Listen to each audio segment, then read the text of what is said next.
John Kincade, Andrew Salciunas. This is Kincade and Salciunas, 97.5 The Fanatic and 97.5thefanatic.com. Well, every once in a while, it's good to call your friends, call your family, and say, hey, how you doing?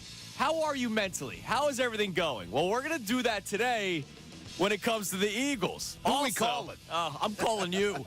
The Sixers had a perfect night for them. Woo! But I also know that some of you are tempting the sports gods. It's Kincade and Salciunas, 97.5 The Fanatic. This is Kincade and Salciunas. I have to worry about a draft pick from 3 years from now when this team is currently in a mode where they could be competitors. Hassan Reddick, the return is fairly even. I would have preferred to have him this year. Kincade and Salciunas. John Kincade, Andrew Salciunas. 97.5 The Fanatic and 97.5thefanatic.com. And a good Thursday morning, Philadelphia. I'm Andrew Salciunas alongside John Kincade. Johnny, good morning. It is a perfect. It really is. It's a perfect morning. For many reasons. So many things went well. And the weather was beautiful. It was nice driving in. Oh, it's really nice. It kind of rained, but the rain's coming later. It's all right. It was when I was raining Jersey side. It was? Yeah, but it was warm outside. I was cool with having the window down. Bone dry for me. Well, that's nice. Congratulations on your success. Yeah, we were lucky. We have a dome out in Chester County. That's They good. put in the dome. Higher taxes. The Phillies need one. Yeah, oh, St. Louis please. needed one yesterday. That was horrible. The weather, nonstop. They had to do just throw the stuff down in the field to dry it out. It's called sand. Yeah, sand. Cat litter. We did that in high school. The cat litter? Oh yeah, and anything Really? that works. It was a crazy game with the Phillies with the weather yesterday. But we want to start off the show talking about something that we almost got into during the show yesterday. We were talking about the Flyers a lot yesterday because the Flyers were coming off their 8th straight loss. Game 7 tonight. Game 7 tonight. Connor said maybe Game 8, like tonight, doesn't matter at all. And we'll No, see. it's Game 7. We'll watch it play out. But we were talking a lot about the Flyers and how the collapse hurt, but then you also have to realize that they overplayed what our expectations were. But we also got into the conversation of next season. Like, where are we at next season with them? A collapse like that takes away the juice going into a following season. And I think even though you are correct in saying they overplayed their expectations. Completely overplayed. I think you also realize, and you talk about the casual fans a lot, and let's face it, the casual fans are the gate fans, right? There are diehard Phillies fans that when they were in a 10-year playoff drought, they were still selling 18,000 tickets. It's the next 30 that you get from the people that are willing to go. They're excited to see the Phillies. It's the gate ticket sales. Right now, the only casual is the Flyers and the Union have a core base of people that adore diehard their sport. And then all people pile on when things are good. By the way, the Union unbeaten, which is awesome. Right. Flyers, when things are good, everybody heads to Rally House, gets themselves some new gear, and then they jump on. Right. I think that the other ones, I think the Sixers are fairly casual proof. Fairly. Yeah, I think the post process, a lot of people jumped Eagles on. and Phillies, no. Eagles and Phillies have a core that is very, very strong and very, very big. But when there's a lack of interest or if there's a hit toward the excitement, it's going to take some time building back up next year for the Flyers. Yeah. Now, that is never the case of the Eagles. There's never a build-back phase, right? Like, the Eagles could have gone 0-17 last year, and people are ready to go week 1, right? Because the NFL draft is so important, and there's so much to it. Off seasons are so important. That's why the NFL is king, because it's the league that never sleeps. So there's excitement. There's going to be excitement for the Eagles going into the next season. There's going to be no build-back phase, right? But I have a question about our mental state, which we kind of got into yesterday. I've questioned yours in the weeks we've been working Of together. course. And I believe I said, and I quote to you, shut your mouth, we're going to continue this tomorrow. I said this around 9:30 yesterday. Going into this upcoming season with the Eagles, where are we going to be at collectively, mentally with this team? Now, you have said multiple times in our 19 shows together that even if they get to 10-1 again next year, you'll think about last year's 10-1 before you think about the 10-1 season where they get to the Super Bowl. Absolutely no question. So, are we okay? Yeah, I'm fine. I mean, no, I'm fine because they're going to have to prove it to me. Because what did they show me last year? They showed me they didn't have fight in them. Mm-hmm. They showed me that when they got punched in the throat, they had no answer. They showed me that when the going got tough, they absolutely turtled. Yes. And by the way, that included healthy Jalen Hurts, healthy A.J. Brown, healthy Devontae Smith, healthy offensive line, healthy the great veteran leadership you hear all about. They folded like cheap suits. So, yes, this is a prove-it year to me. Now, I will be absolutely beside myself as the Eagles get ready to kick off a new season. Right, and it will be a joy and it will be an excitement, but it will absolutely be lurking there is show me you're different. But I may see they're different by the way they play out of the gate because last year they weren't playing well. Right, and you were able to tell that even when they were 10-1. You were telling people this isn't a good-looking football team. You're a hater. My take on it was, yeah, they don't look good, but they were the least flawed among all the flawed teams in the NFL because at the time when they were 10-1, remember the 49ers were 5-3. They just lost 3 straight games. The Eagles just beat the Chiefs, who ended up winning the Super Bowl. The Chiefs looked flawed. The entire league looked flawed. Terribly flawed. But at the same time, you're watching, you go, all right, everyone keeps on saying, you just wait till they click. 11 weeks into a season, that's pretty much who you are, right? You're not going to all of a sudden click in week 15. It's important to note, because I don't want to act like I was Nostradamus. Though I was at 10-1, 9-1, 8-1 saying, this team's not playing good football. I absolutely believed they would flip a switch and start looking really good. You did. Oh, I did. Even though it was 11 weeks in. I did. I didn't think they were ever going to flip the switch. I thought they would. But I did say this. When I was doing middays, I asked the question, is this team good enough? Like, what we're watching through 11 weeks, is this team good enough? And I said, yeah, because they keep on winning. Even if they're down 2 scores at halftime, they're coming back and winning. Maybe they're just a second-half team. Like, I said anything I could to almost make myself feel better watching the product the first 11 weeks. That wasn't good. That still got them to 10-1. I thought the easy part of the schedule was coming.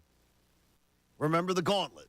Oh, yeah. And to me, I was expecting, when the easy part comes, they're going to get on a roll, win some games by 15, 20 points, and roll into the Cardinals games, the two Giants games. Yeah. I expected nothing and less. And they ended up going 1-2 in those 3 games. I thought there were going to be floor moppings. Right. So I was expecting we're going to feel much better because they're going to get on a roll. All right, so I think everybody may have thought that with those 3 games, right? Like post-gauntlet.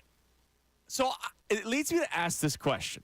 So I want to know, like, where are we at mentally going into this upcoming Eagles season? But my question for you is, how much of a toll did last season take on you going into this year? You say it correctly. Everyone's going to feel exactly the way you feel going into week 1. We're going to be excited. It's going to be wild. Let's play the fight song. It's going to be, Eagles are going 17-0. They're going to the Super Bowl, right? Like, you know how we are leading up to games, any game with any team, right? We will lead up to any game full of excitement, full of confidence. You know how the schedule works with the Eagles, right? They could lose week 1. Monday, Tuesday is season's over. And then Wednesday, Thursday, Friday, we talk ourselves back into the Eagles are going to win the next 16 games, and they'll be 16-1. That's how we operate. So the question today is really about today. How are you feeling right now about the Philadelphia Eagles? And did last year that collapse take a toll on you? Because I think the Flyers collapse will take a toll on people going into next season. I think the Phillies collapse in the NLCS took a toll on people going into this season to the point when yesterday Gregory Soto gave up a run. I got an email from a guy named Joe yesterday. I can never trust Gregory Soto. It was the first run he allowed all season. But I think that collapse in 2023 for the Phillies took a toll on people. You know the toll that the Sixers have taken on people. Well, the Sixers have taken a complete toll on me. I mean, it's just they're as going. Excited again, as you are, they're going to have to prove it to me. Right, absolutely. Right. But what I would say to you is I don't believe anyone in the Flyers camp, the only people it's taking a toll on are the people who are casual observers. And now there's no such thing. Anybody who understood and bought into a rebuild is not going, well, the rebuild's just right. Because it has given you, this season has given you every reason to believe they're a year ahead in the rebuild. Absolutely. Than we expected. So it's all gravy when you get past the heartache. But tonight's Game 7, so I'm still in. But there's absolutely no such thing as a casual Eagles fan, right? Everyone is a diehard Eagles fan. Look, there are casual NFL fans. There are casual NFL fans. Eagles fans, and they don't care about anything else. But when it comes to the Eagles, you're a diehard Eagles fan. Yes. So did last season take a toll on you? Or, like you said, it's a prove-it year. Or will there be people come week 1 just go, last year was last year. Whatever happened last year, I could ignore.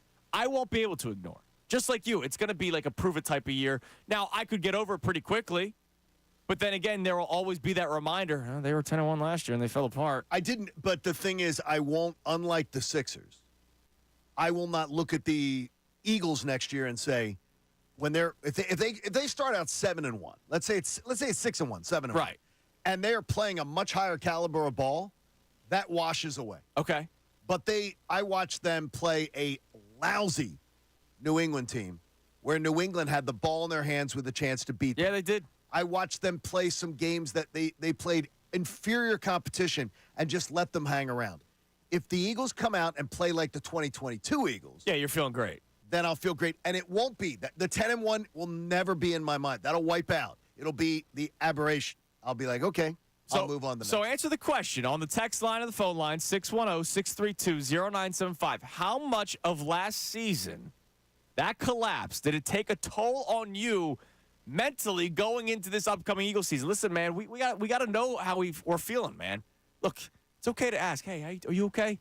Yeah, you're supposed to do that, You're right? supposed to do that, man. That's good You're friends. supposed to check That's on your good family. brothers. Yes, absolutely. So Yeah. I'm checking in on my fellow Eagles fans. Did last year take a toll on you mentally going into this season where even if they start off hot, you're going to be thinking about what happened last year? So that's question number one. Part two to Yes. our open. Unbelievable night for the Sixers last night. And Beautiful they didn't play. The They didn't. Sixers did not play, but the teams ahead of them did. The Milwaukee Bucks take care of business against the Orlando Magic, and the Miami Heat get just trounced by the Dallas Mavericks. And the Sixers now all of a sudden wake up on this Thursday morning, still the 7th seed, a full game ahead of Miami, and just one game back of Orlando. And we've done Kincaid's calculator a lot. The Sixers have a game with Orlando not too long from now. Sixers win 2. If the Sixers win 2 games, they will be the 6th seed. That's unbelievable. They're the 6th seed. This is just keep it as simple as possible. Right. Sixers win 2 games. They will be the 6th seed. They will avoid the play-in tournament. They control their own destiny. They do not, because That's true. destiny cannot be controlled. But the idea of being the 6th seed, I just give it to you the same thing that I was asking Connor about today. You're getting the Knicks or the Cavs. If you're the 7th seed, you win. You're getting the banged-up Bucks most likely. Most likely. The Knicks could still be the 2 seed. It still could happen. It's not likely, but Right. it could happen. To me, Hold that thought. there's questions. Hold that Yep. thought. We're going to get to that. Let's just focus real quick on the fact that it's incredible that this is even a possibility. It's crazy, and it's wonderful at the same time. And for multiple reasons, right? So, number one, let's start with the big man comes back. They've won 6 straight. He's looking tremendous. He dropped, I know it was the Pistons the other night, but he drops 37. And his first 2 games, even though the offense didn't look as spectacular as we're accustomed to, he was not missing from the free throw line, which Right. we're accustomed to. But think about it, when you're banged up and you're tired at the end of the game, you need to hit your free throws. And he did. And his defense was incredible. He won 2 games because of his defense at the end. Anybody that thinks he's not a rim protector or he takes plays off defensively, when it matters most at the end of a game, he's going to be there. And that's a big thing that they were missing. I give Paul Reed and Mo Bamba credit for doing whatever they could to keep the Sixers afloat. Joel Embiid comes in here, and it's a damn yacht, right? Like, he's covering that. He's covering everything down there, and he's been tremendous. So Joel Embiid comes back, and they win games. But the fact that you have pointed this out a lot, since Embiid's been out since January 30th, teams like the Bucks, Knicks, Cavs, Pacers, Magic, they've all had the chance to solidify themselves in certain spots in the playoffs, and they just never ran away with it. Magic and Pacers, 1 win ahead of the Sixers as they wake up this morning. That's incredible. Cavs and the Knicks, 2 wins ahead of the Sixers. Since January 30th. And that, to me, is incredible because I really do believe you're 4 games behind the Bucks, but I do believe you would have been the 2 seed. Right. If Embiid plays 9 weeks, there's 6 wins in there, 7 wins in there. You're the 2 seed to Boston. You're still getting smoked in the conference, but you're the 2 seed. Right. One danger. And that's why we got a Game 7 for the Flyers tonight, but Game 7 tomorrow for the Sixers. You lose to the Magic or the 8 seed. Right. And Most you likely. don't want to be starting in the playoffs against the Boston Because Celtics. you'd have to win the 7-8 game Right. on the road. So, because the Heat have 2 games with the Raptors at home, and the Raptors clearly have just said, we're resting. We took our veterans Yeah, out. we're done. Yeah. They're done. So you've got to win tomorrow night. But for the Sixers to wake up today with that sitting there right in their lap, it's awesome. It's awesome. Really is, and that's why we were both driving in overnight, and we're hearing the ESPN radio shows and the overnight radio show about how the Sixers are still that team that nobody wants to face. Like, we just got into this conversation on Monday or Tuesday. Are you willing to buy into that idea of the Sixers are the team that nobody wants to face? It's crazy that the national media, I'll say it again, it's amazing that the national media are the people that seem to be more confident in the Sixers than a lot of people here locally. I think people are starting to get jazzed, starting to. But it's not it's going to take more. I can tell you that I don't consider the beating the Magic at home a 2-foot putt with this team because of its history. But it's really amazing to me that what Nick Nurse has done. And if this team does, they're going to play the Nets on Sunday. That's going to be okay. They go into the playoffs, on an 8-game winning streak? I mean, that's incredible. And they get I'm almost bothered by, I don't want to pull a Braves. I'm almost bothered by the fact that they won't play for a week. Oh, I get what you're saying. You want them to keep on going with the momentum. But then again, there's also the giving extra time for Joel Embiid to rest up. Sure. And I know you asked Bob about this on First Friday. Right. Would you rather have them keep on playing or maybe get some more time? Now, I'd rather have some more time because of Embiid's injury. But to Bob's point, Bob even said it gives Nick Nurse, who we all agree is an incredible mastermind of coaching, it gives him extra time to scheme up against whoever they play in the first round, right? It would be Cavs or Knicks if you're the Six. Right. That's the way it looks right now. And that's great. Like, I want my head coach, who's supposed to be this great X&O head coach, to have extra time, right? It's almost like an NFL So you'd rather schedule. have that. You have extra time. You have a full week to prepare for the next game. But unlike Nick Sirianni, I believe in Nick Nurse. You know what I mean? Like, this is great. That's what I want. It's what I want. It's an incredible turnaround for the Sixers to be able. Thank God they got Embiid back when they did, because they needed every single one of these games. Oh, absolutely, they needed every one. Dude, we thought let's rewind the clock. The first game was the Oklahoma City Thunder, and I remember saying, well, even with Embiid back, they're probably going to lose tonight. Well, and then you didn't know SGA was going to be out. So Shai Gilgeous-Alexander it doesn't play that night, and the Sixers win. We also said that same night, the Pacers, they're probably going to beat the Nets. The Pacers did not beat the Nets.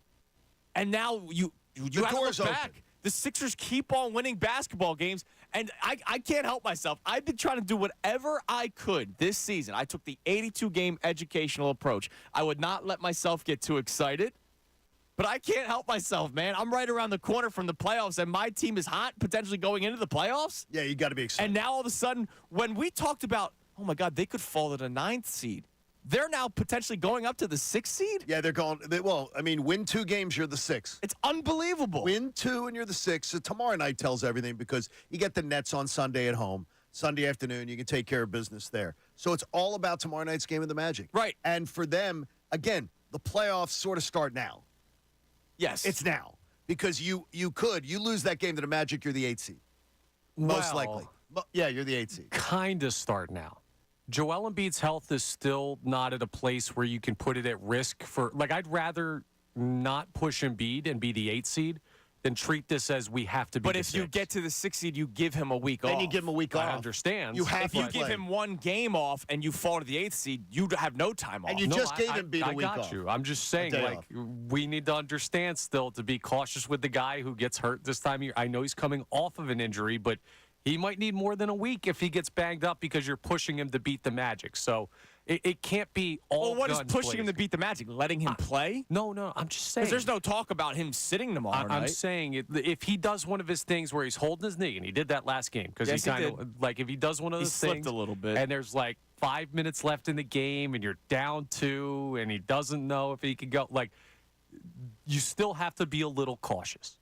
I don't like your attitude. If they're cautious, then there's no point of even playing. There isn't. Correct. If they're cautious now, there's no point. You have to play Embiid. You have to sell out everything you got to win the Magic. And Embiid would tell you that too. You do everything Embiid you is can. wrong.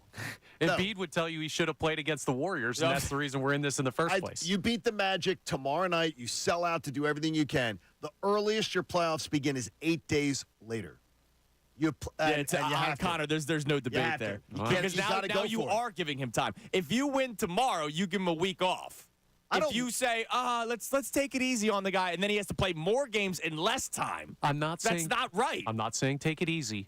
but I'm saying we can't treat it like win or go home. Well, how about this? If you're saying your term, and I jotted here, sell out to beat the Magic. If you're worried about that they need to sell out to beat the Magic, they aren't beating anybody in a 7-game series. I'm not worried about it. But I'm just saying if you get put in that scenario in a tight game, you need to understand that there is still a longer goal than the 6 seed. That's just something to keep in mind. Of course there's a longer goal. You're the 8th seed, and then you play Boston in the first round. And you don't want that either, Connor. I also don't want no Joel Embiid. No, you got to pick something. I am picking something. Have a take, damn it. All right, here's the deal. Coming up next, I would love to open up the text line at 610-632-0975. When it comes to the Eagles, I know it's only April, but I know how we get in September. We're going to talk ourselves into the Eagles winning the Super Bowl every single year. That's what fandom is, right? And oh, by the way, this team's good. Like the roster's good. But did the collapse for the Eagles take a toll on you going into next year where you're not going to believe the good start? Or if Jalen Hurts plays well the first couple of weeks? Or remember the whole the first 4 weeks, that's a continuation of the preseason. If they don't play well the first 4 weeks, are we going to still give that excuse like we normally would? Or are we going to immediately go, oh, my God, this team is still troubled. This team is still flawed. Like this year, the start of this season, we played that Brian Westbrook clip with Bob Cooney when, middays with Bob first started. It was the very first show. Brian Westbrook said they have to get off to a hot start or they're going to start doubting the people that are still here. Rob Thompson told Nick Sirianni, first 4 weeks don't matter. So I don't hope he doesn't take How much of a toll did the collapse take on you for this upcoming Eagles season? And also, are we getting greedy already? I made you stop saying something. We're greedy. I'm about to bring up the sports gods, which is something I don't like really doing, but I think you're tempting them, Johnny. It's Kincade and Salciunas, 97.5 The Fanatic.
going to get some texts coming up soon. You can text into the show at 610-632-0975. We asked the first question, where are you at mentally going into this upcoming Eagles season? Did the collapse last year take a toll on you and look, this can go in multiple directions. If they start 10-1 again, are you going to go, well, they were 10-1 last year? If they start out the gate, let's say it's 3-1 through the first 4 weeks, right? We don't have the schedule yet, so we can't do W's and L's, John. I know you're devastated by it. Thankfully, we cannot. But if they start 3-1, but it's a kind of an ugly 3-1, usually people do the whole, well, they didn't play in the preseason, and so this is basically the preseason. I'm glad that they're 3-1. Well, you just wait till they click. We said that last year. We did. And they never clicked. Never happened. So are they going to get that same, hey, just wait till they click? Or is it going to be concern? Is it going to be, here we go again? Is it going to be Nick Sirianni's, he's meddling with the offense, or this locker room doesn't seem like they're clicking? I mean, think about that first 4 weeks. There's always the excuses the first 4 weeks. Do they get that this upcoming season? And we've got one. We already know the one. So you already got that first game, which is a tough matchup. Yeah, it is. So, and then you're going to go on the road the second week because the Phillies are at home that week. And, dude, God forbid Jordan Love outplays Jalen Hurts. There's going to be the whole, oh, my God, we paid this guy how much money? And then look at Jordan Love. Like, this year, because of that collapse, I don't think they deserve any excuses next year. Like, we shouldn't do the whole, well, give him 4 weeks to start the season. Give Cam Jurgens time. No, we won't. When you collapse the way you did last year, you lose any excuse. You're not going to give them that. No, nobody's. Because you're not going to believe it. If you do, but I want the same lack of grace to be given to every one of the teams when they have viable. Like, to me, when a team has viable hopes to compete for a championship, I want them to have that same lack of grace. I want that immediacy. Yeah. And the Eagles embrace it. I think the Eagles will. I think they do as well, but sometimes I don't think the fans do. No, I agree with you. But I wonder if last year took a toll. So I want to get to some text on that at 610-632-0975. But before we get to that, so you were about to say something in the opening segment, and you said it before the show too, and I don't necessarily disagree with you. If the Sixers make it to the 6th seed, they could either play, like you said, Milwaukee's still a possibility, but it's probably not. No, Milwaukee's the least possible. Correct. The Cavs and the Knicks. So, if we're doing the whole, who would you rather have? I think we would all say the Cavs because the Sixers have handled the Cavs even without Joel Embiid. Absolutely. Whereas Cavs. the Knicks have, beat the crap out of the Sixers a couple of times this season, and the Knicks are a hot team going to the playoffs as well. Blah blah blah blah. Well, they're not. Well, I hear that. Well, Brunson's been getting like 40 every game. I should say Jalen Brunson is getting hot going into the playoffs. The Knicks failed to put the Sixers in their rearview mirror without Joel Embiid. Right. Like the Knicks had every opportunity to just bury the Sixers. They couldn't do it. So, I mean, when I hear this Knicks thing, well, they're a hot team going in. Here's the Knicks. In their last 8 games, they're 4-4. Okay. They're 4-4. They're not playing. They lost at San Antonio. They lost to Oklahoma City. They lost at Miami. They lost at Chicago. This isn't a hot team. No. In their last 8 games. But with that being said, you even said before the show you would wish to kind of avoid. You would love the Sixers-Knicks storyline. Oh, yes. Because you could take a bus trip. Oh, it'd be fantastic. You could take the train. Philly sports trips. Philly sports trips, well, right. That's a hard ticket. But from the game itself, the series itself, that's a difficult series. Defense, we know what Tom Thibodeau's all about when it comes to that team. Defense first. Joel Embiid is coming off of a surgery. You know that they're going to beat the crap out of him, right? That's going to happen. But I'll be honest, guys. I think it's dangerous territory to start asking or start giving preferences to who you want the Sixers to face in the first round. I don't. And you know why I'm going to tell you? Why? Here's the Cleveland Cavaliers. And this is the Cavs since like a month ago. Okay, so I'll give it to you here. If you will, the Cavs' last 5 games, they're 2-3. Cavs' last 8 games, they're 3-5. Cavs' last 12 games, they're 4-8. Mm-hmm. This is a team that I believe was playing a little over their head. Yeah. That is limping to the end. The Cavaliers, since the beginning of March, have been a really soft team. But you're missing a very important element. What is that? Tempting the sports gods. I don't believe in sports gods. I only have one God. Okay. See, I'm like Father Sean on this. Bob tried to lead him down the path of destruction yesterday. There's only one God. I don't believe in this crap, and I don't believe he goes. Fine. I'm rooting for the Eagles over the. All right, let me hear you. I got to find out does John believe in karma? I do not believe karma comes back to haunt you either. Not for teams, because I believe your karma can come back and get you. I believe if you do bad things to people. Okay. But I don't believe you doing something as a sports fan affects in any way what happens to a team. It does. Do you No, it does believe not. in sometimes asking too much could be a bad thing? In your personal life or Yes, anything. as a fan? Anything. Personal life, sure. Personal life, absolutely.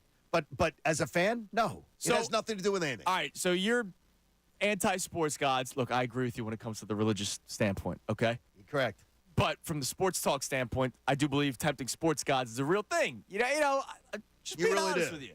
Yes. You don't think, okay, but your assumption is that every fan base doesn't ask for the same thing. We're doing sports radio, damn it. So this is where it's like every fan base asks for the same thing. So every fan base wants their team to win. On a Sunday in Cleveland, all the people in Cleveland want the Browns to win. Absolutely. So it's just. But all I'm saying, John, yes. is this was a team that we were at one point saying, man, just please don't fall to the 9th seed. Oh, no, I got you on that. Now we want them to get to the 6th seed, but now we want to pick who we want them to face in the first round. You're asking too much. Okay, how about this? It's what this team deserves. Huh. Because this team is far better than right now they wake up this morning in the 7th seed. This team isn't a 7th seed. This team lost their MVP, the MVP of the league for 9 weeks. They're a fake 7th seed. So do they deserve to play a lesser team? They deserve to have the best path they Or can do you get. think that they should just play whoever they face because they are better than what you expect them to be, or they're better than what their seeding tells you, so that they should beat anybody? If you think that they should be the 2 seed, right? Embiid was healthy, they're the 2 seed. That means they're better than the Bucks, Knicks, Cavs, Magic, Pacers, Heat, Bulls, Hawks. I believe they're better than they should. So then they should beat any of those teams in a first-round matchup. The only one that I would tell you is Bucks at full strength, maybe not. Okay, so at full strength, the Sixers should be better than all those teams. And the fact that they're only 2 games behind the Knicks, it's amazing. Tells you that for 9 weeks you played without the MVP, and the Knicks are a very mediocre club. But you yourself say, I kind of don't want to play the Knicks. No, because of the fact is, I would prefer, to me, there are so many teams I prefer to play. Look, I am pro easy path. We've had this conversation. I am too. I wanted the Eagles to play the Jaguars in the 2017-18 Super Bowl, right? I did not want the Patriots to play because I wanted a Super Bowl. I wouldn't care if they beat Brady or if they beat Bortles. Now, is the storyline better that they beat Brady? Of course it is. And everybody in the stadium that was watching that game was rooting for the Jags. The Jags. Absolutely. That place erupted when the Jags were winning. So I'm with you. I am pro easy path. I'm glad the Phillies played the Rays in 2008. Who was it would have been the Red Sox or the Yankees? Yankees. What happened in 09? No, I thought it would have been the Red Sox. No, Okay, it would have been the Red Sox. But what happened in 09? Yeah, they lost to the better team, right? Yes. So, I'm glad that they played the Rays because if they didn't play the Rays, they may have lost that World Series, and we would not have talked about that 08, that 07 through 11 run that well because that means they never would have won, right? I like it. I'm glad when they played the lesser team. But in this case, and I get it. From a Bible standpoint, I understand, John. No, you know where I'm at is I don't believe in. I am not a silly superstition person. Okay. So that to me is you don't have to. You don't need the clarifier of silly. No, I don't believe if I were I love that story about you and your hoodie. Yes. I laugh at that every time I've heard it. When Christy watched it, Carson Wentz tore his ACL. I find there was a higher power in that sweatshirt. I always laugh at that. I find it funny. I find it very funny, but I don't believe in any of that. Okay. To me, that doesn't. I think then maybe terminology or however you want to look at it or whatever you want to believe in. I think we're asking too much now if we are saying I would rather than play the Cavs than the Knicks when the Sixers a week ago we were hoping would be the 7th seed, let alone the 8th seed, or not even a 9th seed. We had to talk about mathematically. There was still a chance that they would be one of the 9 or 10 seeds. I understand it completely where you come from. Okay. Completely can get. So, Connor, are we going too far? God-fearing man. Okay, so Are we tempting the sports gods if we say, well, I don't want to play the Knicks, even though they shouldn't be probably at the 6th seed anyway? I think John's actually right, even though he doesn't believe in the ethos of the conversation with the sports gods, because the whole deserve it conversation, the sports gods took something away with Joel Embiid when he was having such a great year. Yeah, but the sports gods gave him back. They're going to give us more to make up for the time lost. I don't know if that. I think you're tempting. I think so. I feel it in my soul. I think the fact that he came back healthy. Usually, he's hurt going into the playoffs. Absolutely. Right? He got hurt early enough where he's coming back, and also has time to get his sea legs back. And they made trades. Think about this. Daryl Morey made trades, envisioning Embiid back. Right? Buddy Hield fits with Joel Embiid. Campaign fits with Joel Embiid. Marcus Morris and Patrick Beverley don't necessarily fit with Joel Embiid. He made trades at the deadline knowing that Embiid was out and knowing that Embiid might not come back. They went into the assumption, all right, hopefully Joel Embiid's back, so let's make trades that would benefit this Sixers team with Joel Embiid. They did a lot of things. The sports gods gave Joel Embiid back. The sports gods gave Joel Embiid time to get ready for the playoffs. If you're starting now, pick and choose who you want to play in the first round of the playoffs, I think you're going a little too far. We deserve more. John is right. The Sixers deserve more. The Sixers are going to earn whatever they get. And the one thing I will not tolerate, and just buckle down and get ready for it, is anyone who says, well, you can't rip the Sixers if they don't win a first-round series. No, they should get ripped. No, even if it's to the Knicks. If they lose a first-round series and they don't get out of the first round, man, that's a problem. And I don't want any excuses. Right. And let me make this clear. I would prefer the Cavs over the Knicks. So would I. But I don't want to ask too much more. All right? Don't ask. I think the sports gods already gave us a lot. I'm asking for you. So, coming up next, text line's open. 610-632-0975. Where are you mentally going into this upcoming Eagles season? Did last year's collapse take a toll on you going into this season? And when it comes to this Sixers thing, there's excitement. But is there greed involved? And should we be greedy? I don't think we should be. It's Kincade and Salciunas, 97.5 The Fanatic. Tyrone Johnson, Ricky Batalico, and Jens Gordo.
right here, 97.5 The Fanatic. You know, higher powers, whatever you want to talk about when it comes to this Sixers thing, I think we're being maybe greedy. Greedy's what? I think yes. let's go with greedy, all right? Are we being too greedy now that we are hopeful that the Sixers get to the 6th seed when just last week we were hoping they didn't fall to the 9th seed, and now all of a sudden we're saying, well, I want them in the first round. I want them in the first round. I think we're asking too much. I don't believe that being greedy applies to sports fans because I think we all are greedy from in our DNA. Like I want so much all the time. But some teams, I'm just asking for a conference final. Well, that'd be nice. Like for the Sixers. Yeah. I would just like. You're tired of waiting? No, 23 years. No, honestly, I would like, and I'm a perpetrator of it, I would like the talking point to be dead. Oh, absolutely. There's certain talking points that I wish would die. Right. And when the Eagles hadn't won a Super Bowl, that was number one for my entire lifetime. Right. I want to see the talking point of the Sixers haven't been to a conference final since 2001 die. Mm-hmm. And that is, honestly, it's the thing I'm most looking forward to is that maybe they'll be able to do that. And I think that it's not just for us. I had this conversation with Bob. Remember we used to do the show Beers with Bob on Wednesday nights? Did a good show. There was a Twins-Yankees playoff series. The Twins hadn't beaten the Yankees in a playoff game in like 20 years. I think they'd lost like 10 in a row. And Bob was saying, well, that shouldn't matter because the teams are different. I go, yeah, but Bob, and I was surprised that Bob had that take being a former reporter. You don't think every single player in that locker room is being asked about it? Oh, they are. Or being told, hey, how do you feel that you guys haven't beaten this team? Even though some of the kids may not even been in high school yet, they're hearing about it all the time. You don't think the Eagles in 2017 were being asked at the Super Bowl media days, hey, how do you feel that you could be the first team that finally wins a Super Bowl for Philadelphia? Oh, they were. Even though they weren't playing in 1960, right, or whenever the Super Bowl started. It's always what I will get is the previous collapses that people will say, well, it has nothing to do with that team. But it definitely is a specter that hangs over it. And even though it might be a new roster for the Sixers, Joel Embiid's still here. He's been hearing it, right? Ownership has been hearing it. Like, there's DNA with a team. Whether it's good DNA or bad DNA, they also hear it every single year. Is this the year that you'll finally get out of the second round? So I'm with you. I want that talking point to end. I would like that one to end. As a Sixers fan, as a radio host, and knowing that it's probably talked about all the time at the practice facility. One of my good friends who's a Sixers fan texts, he's listening to the show, and says, I'm looking forward to having you never say that again because it pisses him off every time he hears it. Every time he hears it come out of my mouth, it pisses him off. So he's like, I'm looking forward to you not being able to say it. It's not your fault. It's been 23 years. Yeah. All right, so I know we have some texts coming in on our Eagles question. Where are you at mentally going into the 2024 Eagles season? I know it's not for another 5 months. I get that. But I know how we will be 5 months from now. We're going to talk ourselves into the Eagles going to the Super Bowl, and that's great. They have a great roster. And once the schedule comes out, we'll find that's a good spot for them. That's a good spot. Look at the lack of travel. How many times do we do that? Every single year we talk about that kind of stuff. And sometimes it works out, sometimes it doesn't.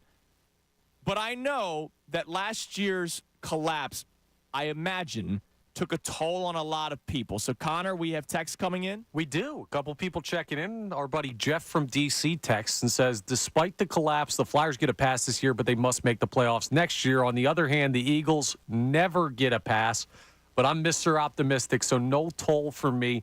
They're going to win the Super Bowl every year for me. Well, that's good. I'm glad that Jeff's feeling that way. Jeff also had magic number 154 for the Phillies. That's this morning. So, awesome. Jeff, you are maniacal, but I love you. I love that. That's magic number 154. I love it. And then Adam checks in as well and says, Nick and Jalen have something to prove this year. Collapse has brought back Negadelphia vibes with my birds, and I don't like it. Yeah, and that's the thing. That's why I keep on bringing up the 4-week thing. You know, every single year, ever since the preseason basically didn't matter anymore, the excuse of, well, the first 4 weeks are the continuation of the preseason. Jalen Hurts didn't take a snap in the preseason, which maybe, by the way, maybe they should take snaps in the preseason. I don't know. I understand wanting to be healthy and all that kind of stuff, and it has worked out for the Eagles. They've been healthy the last 2 seasons. But where did it work out for them? I was about to say that. Last year, health be damned, they fell apart. The first 4 weeks thing, I don't know if people care about that excuse this year, knowing what happened last year. To that point, the Sirianni, Jalen Hurts thing. If there seems to be something off offensively, are we going to be saying, well, it's a new coordinator and, they didn't play in the preseason? Or are we going to be saying, oh, man, is this a continuation from last year? I'm seeing Kellen Moore's offense, and I'm just going to look at it and I'm going to go, it's Kellen Moore. And I'll be like, I don't believe Nick Sirianni's going to be touching much of it. Right. But I mean continuation like the drama that we still probably don't know the full extent of. We don't. But again, there's a lot of different theories, and we've all heard different things. My belief is it was player-player drama. I think so, too. And I also believe that the veterans in that locker room, again, if I hear veteran leadership with the Eagles one more time, I will puke because the veteran leadership didn't mean jack. You had Kelsey. You had Lane Johnson. You had Brandon Graham. You had Fletcher Cox. And that team did the biggest dog rollover in history. So don't tell me, well, veteran leadership's so important. That veteran leadership had nothing, had no answers. And by the way, the other players didn't, the star players. If you're talking about guys like A.J. Brown, right, Devontae Smith, Jalen Hurts. It was an abomination. That was an abomination. And look, I raised my hand. I was somebody that didn't care that A.J. Brown wasn't speaking to the media. Like, I understood what he meant when he would say, what's the point of me talking where I'm just going to say more negative stuff or you're going to write something that's just going to pile on. But I also believe it took a toll probably in the locker room when a lot of players are now same thing about the whole, even though a guy may not have been on a team 10 years ago, when a collapse happened, they're asked about it. Devontae Smith was asked about A.J. Brown. Jalen Hurts was asked about A.J. Brown. Nick Sirianni was asked about A.J. Brown. It was just another thing added to the plate of players and coaches that had to talk about it. But remember, too, it wasn't just that as far as what they're talking about. He did not want to talk. A.J. didn't want to talk after the Seattle game. Right. Because he knew that him and Jalen had went rogue. And I promise you, there were pissed off veterans in that locker room saying, what the hell did you two just do? You blew a game and then they didn't talk about it. And then they didn't talk about it. And they let Nick Sirianni take the blame, which, by the way, was cowardly on both of their parts. I agree. I see a tweet on here that I'll read to you on the other side about going into this season and how great it could be or how quick we could change our opinion about the Eagles. We'll reset the entire show to start the 7 o'clock hour. We barely talked any Phillies, so we'll talk about the Phillies. They won a series in St. Louis. And also somebody who covers the Flyers. What are they saying about John Tortorella? We'll play that for you next. I know Johnny Kincaid's going to have an opinion on it. It's Kincade Salciunas, 97.5 The Fanatic. Fanatic Sports Update. Nola gets his second win of the year. I'm Connor Thomas, and this update is brought to you by PJ Wellahans. Enjoy live.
promo about the cash contest coming your way at 8 o'clock. Your next chance to win $1,000 comes your way at 8 o'clock.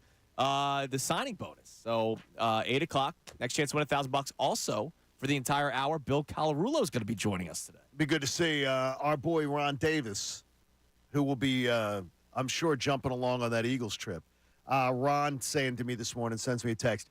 He's of the Cooney school. Okay. If you want to be the best, you got to beat the best. So Ron's like, bring it on. Factually inaccurate. And I say, let someone else take out the Celtics. Yeah, I'm sorry. Let there be a twisted Call knee. me a coward. That's fine. I don't care. I would love to take the easiest route possible. So would I. Look, if I look at my GPS before going home today, and 76, no traffic, but I could take Kelly Drive and look at this. No, screw that. I'm going on 76. I'm getting home as quick as possible. I want the easiest path. Please give me the easiest path. And more importantly, just avoid. If you're the 6th seed, the one good thing about the Sixers win, and that's a big thing. Sixers win 2 games, they're the 6th seed. Yes. They get a week off. They will not open. Awesome. They will not open the playoffs till Saturday the 20th or Sunday the 21st. So that's what you know already. If the it also tells you you will not face the Celtics until the conference finals. Right, and that's another thing. I mean, that's huge. That's a gift. Because you never know. Look, maybe they get bounced, or but a twisted knee for them. Right, exactly. Maybe there's an injury or something. Teams? Right, like there could be something. So if I can avoid playing Boston as long as possible, and by the way, you talk about the talking point of getting out of the Eastern Conference Finals. If you play Boston in the second round, you might not get out of the second round again. Saw that. Got the T-shirt last year. I want to get to the Eastern Conference Finals. Yes, I'm sorry. And it's funny, even if it's a cowardly approach. Another person on Twitter goes, John, it's one of the favorite things you harp on. I want to see it end too. Look, I want to see it end also. You don't harp on it because you like it. No, I harp on it because I hate it. But right. it also, I do harp on it, and what I would give him when someone says harp on it, I'm so pissed about it that it does sound like I'm harping on it. Right, because we had the debate last week about Embiid about being close, and being stuff close. Like I don't think you're close until you're in the conference finals. Right, and that's just I think that could be a semantical argument or whatever.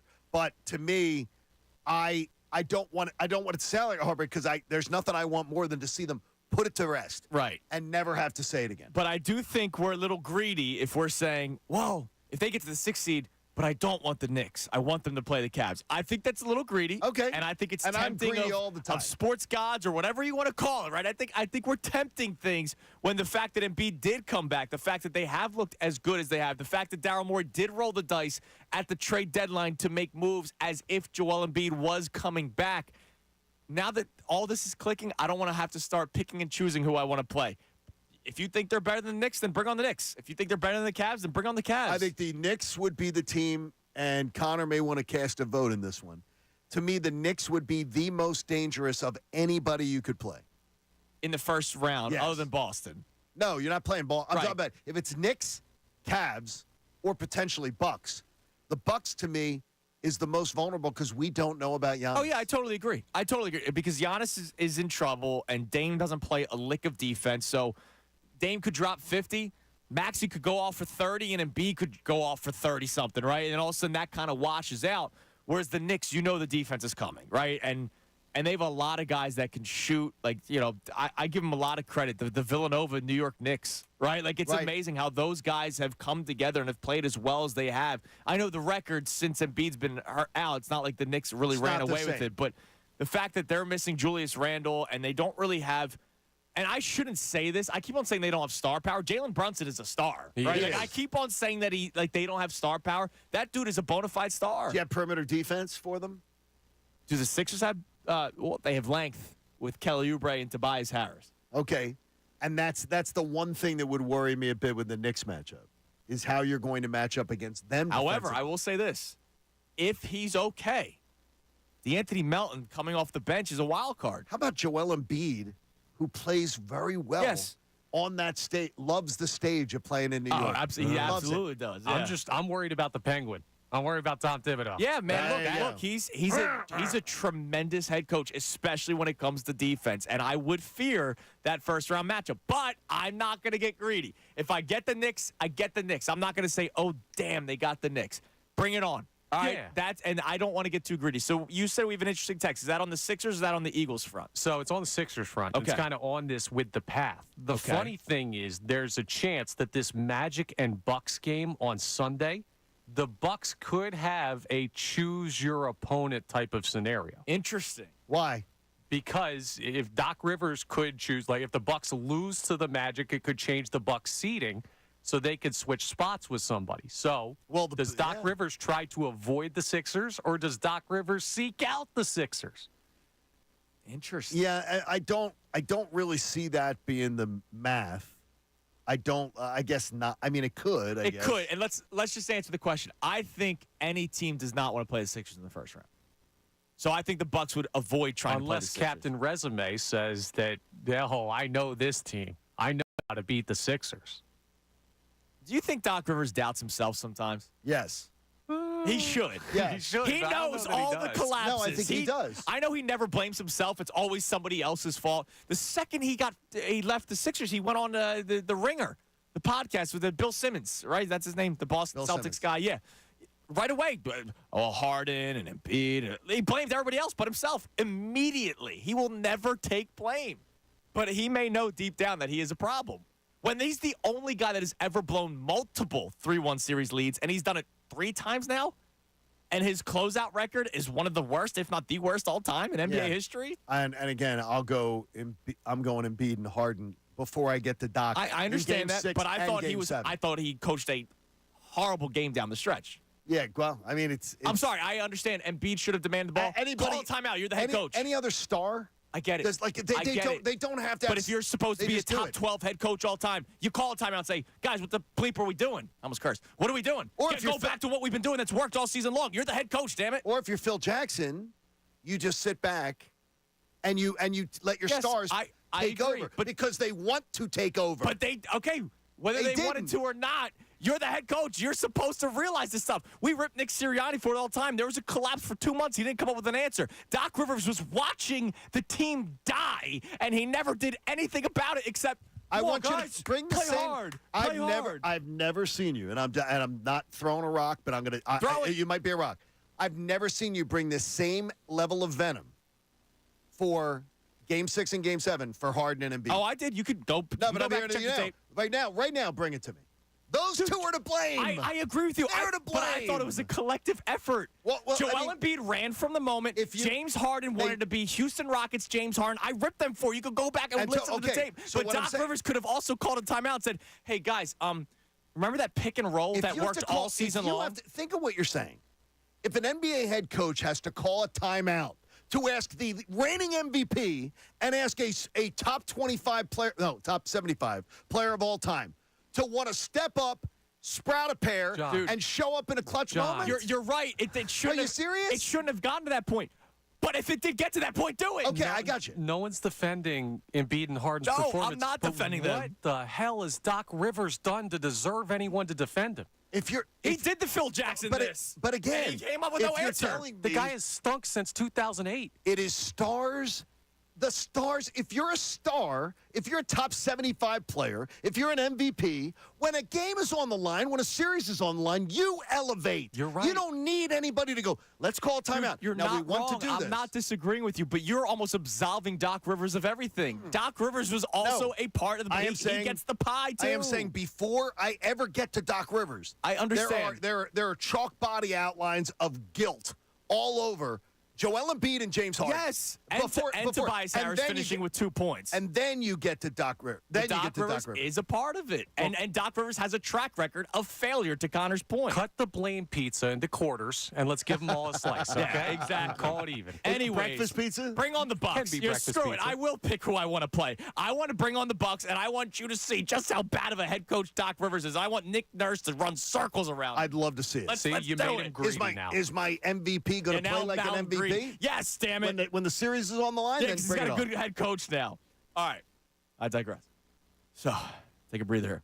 Phillies, they beat the Cardinals yesterday. Horribly weathered game. They didn't push it till like 9 hours, though. Like they did at Citizens Bank Park. They played through it. Good. Another series win. They need to start piling these up. That's all They that need to matters. start piling these up. So the Phillies get the win yesterday. Aaron Nola, solo shots. That's okay. I mean, he bared down and pitched well. We had an event at Temple yesterday. Yes, we did. So when we were leaving, it was 2-2. And I was so proud, Connor. We had a symposium. So it's Ray Dunn, it's Silvana, it's Andrew, it's me, it's Brendan Gunn, and it's Positive Josh. Not one of us looked at our phone to see the Phillies outcome. We all asked the same thing as soon as the Phillies was done. win? Did the Phillies win? Yeah, it was amazing. And I was so proud. Fake fans now. I was so proud. By the way, how about my man JT Realmuto after getting hit in the throat? Nice 2-for-5 performance yesterday. That was very, very nice. 2 runs scored. Hey, so. Nick Castellanos came through. Everybody got a hit yesterday except for Harper and Turner, but Turner walked twice and Harper got on base once. What about Mr. Rojas? You going to roll the R? Rojas got a hit. He went 1 for 4. He climbed that average up to 161. And you know what's funny is 1 for 4. I would take 1 for 4 with his defense. I would be giddy. I told you I would take 1 for 4. I'd be giddy. I told you I would take a 200 batting average. 1 for 4 is 250. That's even better. The weird thing is, you say 200. I think that's too low. I even think that's too low, and I'm all Dude, Rojas stuff. I will take 200 when you get that. The Schwarber 200, you get the bombs. The Rojas 200, you get the incredible defense out in center field. It's when he's batting .045 like he was the other day. That is just a tragedy. Now you come home and now you gotta put some wins together. Connor's worried about the weather tonight, so yes. you could end up with a doubleheader sometime this weekend if it is a washout today because they will have to. The Pirates only come in for this, right? They only come in once. Yeah, I'm gonna say not Saturday because I'm going Saturday and I don't want my time to be changed. Well, what time is the game? 4 o'clock, but I'm tailgating for 3 hours. Captain Not Greedy is getting really greedy. Now I'm getting greedy. Also, okay, before we get back to the phones and the text, and you can climb in text line or phone line 610-632-0975. Normally in the 7 o'clock, we reset the show. Sure. We tell you the topics, but then we get into some of the other storylines. So our topics today, did last year's collapse for the Eagles take a toll on you, whereas coming into this season, you're going to think differently? Like, I had a tweet that I want to read to you.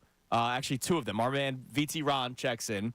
He said, yup, it did, because as a longtime Philly fan, you kind of expect it to happen again, especially when you can't erase what happened. So it's that negative. We had the text about Negadelphia is back. VT Ron's kind of saying, yeah, after seeing a collapse like that, now I'm expecting it to happen again. JD says on Twitter, safe to say everyone is waiting to see if the disgraceful meltdown was a passing thing or if our issues are a lot deeper than what we thought. Last year felt and looked like very inexperienced coaches, but if the same song as this year, the future's at risk. And so we're going to be walking on eggshells for the first 4 weeks of the season. Well, here's where I will just tell you is that when it comes to the Eagles, and it's not fair, but when it comes to the Eagles, today's National Pet Day.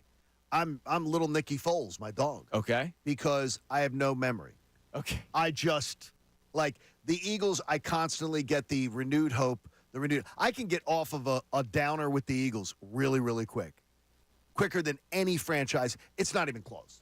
So to me, the Eagles are one of those teams like I'm sort of a sucker for. Okay. And maybe in a way I don't give them a pass, but they've had enough goodwill built up that I don't see the Eagles, when they give me a kick in the groin, they usually don't give me a second one the next year. Okay. They rebound well. But if they start off 3-1, I'll be feeling it. It's a shaky 3-1. No, I'll be feeling it. You're going to be feeling it. No. So it did take a toll on you. It is. Oh, it absolutely took a toll because of the fact that we don't have a changeover. Right. We do have change of coordinators, though, so I'm extremely optimistic that the coordinators will be doing their things and that I believe Nick Sirianni can find his groove where he, and I don't mean to be disrespectful and do sports talk radio thing, like stay out of the way. But in a way, it's stay out of the way. Like, stay out of the way. I'll say it. I'll be disrespectful. Stay out of the way. Let professionals do their job because what we know, those guys can get it done. I'll be the disrespectful sports radio guy. Stay out of the way. I did not want him back as the head coach. I know you didn't. I'm happy for a man still having a paycheck, right? I wasn't worried about that. He's going to get $7 million. He was going to get paid anyway. He was going to get $7 million if he got fired. And look, people want to say give him another shot. I didn't want to, but fine. But you know what? If you fail at something, you have to adapt, right? You have to change. So he needs to change. And if he doesn't change, then I will say this is why I didn't want him back. Okay. All right. Speaking of wanting coaches back, there's been a lot of talk about John Tortorella. And I know you roll your eyes at it. Jordan Hall, who I think does a great job covering the Flyers for NBC Sports Philadelphia, was on with the best show ever yesterday. And I want to play 2 clips for you. The first one isn't specifically about Tortorella. Right. It's about collapses and losing streaks leading to the firing of a head coach. Here he is. And an 8th straight loss, those results get coaches fired often. And I've seen it before. I've seen it happen to Alain Vigneault. 8th straight loss. They lost 7-1 at home, and that was enough. I've seen it with Dave Hackstall. He was getting blowout loss after blowout loss on a road trip, and he got canned when they got home. I think John Tortorella's job is safe, and I think that's fine, because I think the Flyers are going to look at what he's done in the first 4.5 months of this season, what he did the season prior, and it's going to outweigh a bad losing streak. But at the same time, I think there absolutely has to be some heat on his feet. So I'll ask you, because you know how hockey operates. Sure. This is one of the things I hate about hockey the most. You could be 3 games into a season and the coach is fired, right? Like I don't get it. I saw one fired 6 games into the season after the team had won the division the year before. Yeah, it's something that I just don't get. Now, I understand there's inner workings that I'm not a part of, and I don't, has he lost the locker room? Are the players playing for him and all that kind of stuff? And it seems like the players are never to blame. It's always the coach's fault, and that's why the coach gets fired 5 minutes into a season. So if we're going into next year, so Jordan Hall says he thinks his job's safe. They overperformed. He even makes the case they overperformed, but these kinds of losing streaks get coaches fired. I don't think John Tortorella is getting fired after the season ends. But will, to his point, the seat be warm to start the year, despite the fact that they overplayed this year? I do not believe so. Okay. I mean, is that I asked a NHL executive yesterday of a Stanley Cup winning franchise. I asked him, I said, what would you think about John Tortorella and his players quitting on him talking points? Right. I'll read you his response. He goes flat out. If you took a poll around the NHL and asked executives, players, and coaches alike, who are the teams that played tough and played hard in this season, the Flyers would no way fall out of the top 3. Interesting. So anybody who's spinning this like they quit, they gave up, they didn't, bull crap. It's false. It is they played hard. The Flyers are known notoriously that they play hard. But again, when your goalie can't stop a beach ball, right? And Sam, I feel terrible with Sam Ersson bringing that up because part of the reason they were even here is because absolutely of him. Right. But he just hit a wall. Yeah. And then you get in a funk. And he's in a bad stretch. One thing goes wrong, and and the confidence and the body language sucks. And I feel bad for him because he was asked to do so much more than they needed to do, and he ends up looking really bad at the end. So to me, this executive of a Stanley Cup winning franchise says the Flyers. If you asked every team in the league, give me a team that plays hard, the Flyers would never finish out of the top 3. So is he even over the burner to start 2024? Not burner on. No, they just set it up. What I will tell you is that nobody puts more of a burner under their own backside than John Tortorella. In fact, it may be one of his detrimental points as a coach. He's such a grinder. He's such a every single thing is important. Not letting things go. Let's just let this breathe a little bit. He's the anti-Sirianni. Okay. And so, to me, nobody's gonna put a hotter seat on John Tortorella than he puts on himself. So, to me, I find that, and I think Jordan does do good work. He does. But I disagree on that point. I don't believe that there's hey, John, we need you to get off to a good start. Next year is going to be another rebuilding year. Right. Prepare for it. Don't get yourself in a mindset. Prepare for it. And if they're in the playoff hunt next year, which I expect they will be, that's a bonus. It's a rebuild, folks. It's a rebuild. Deal with it. All right, coming up next, we'll continue this Eagles and Sixers conversation. Would love to hear from you on the text line or the phone line, 610-632-0975. But there's another clip from Jordan Hall I want to play for you. A guy that's in the locker room every single game. He talked about the captain being benched. Now, you had an opinion on it that I think you were correct. But was there a trickle-down effect in the locker room? Jordan Hall talked about it yesterday on the Best Show Ever. We'll play that clip for you coming up next. And also, John, you're very logical. Too logical at times. Too logical at times. Yes. I couldn't reach the energy that you got with something when it comes to the Eagles. Okay. We'll talk about that next. Kincade Salciunas, 97.5 The Fanatic. Fanatic Sports Update. Flyers fighting for their season. I'm Connor Thomas. This update is brought to you by Staples Stores. Staples Stores have great prices on all the products and services.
us momentarily, and I have an Eagles question or statement to make based off of how you reacted to something yesterday. But one more Flyers thing. We just didn't have time to get to it last segment.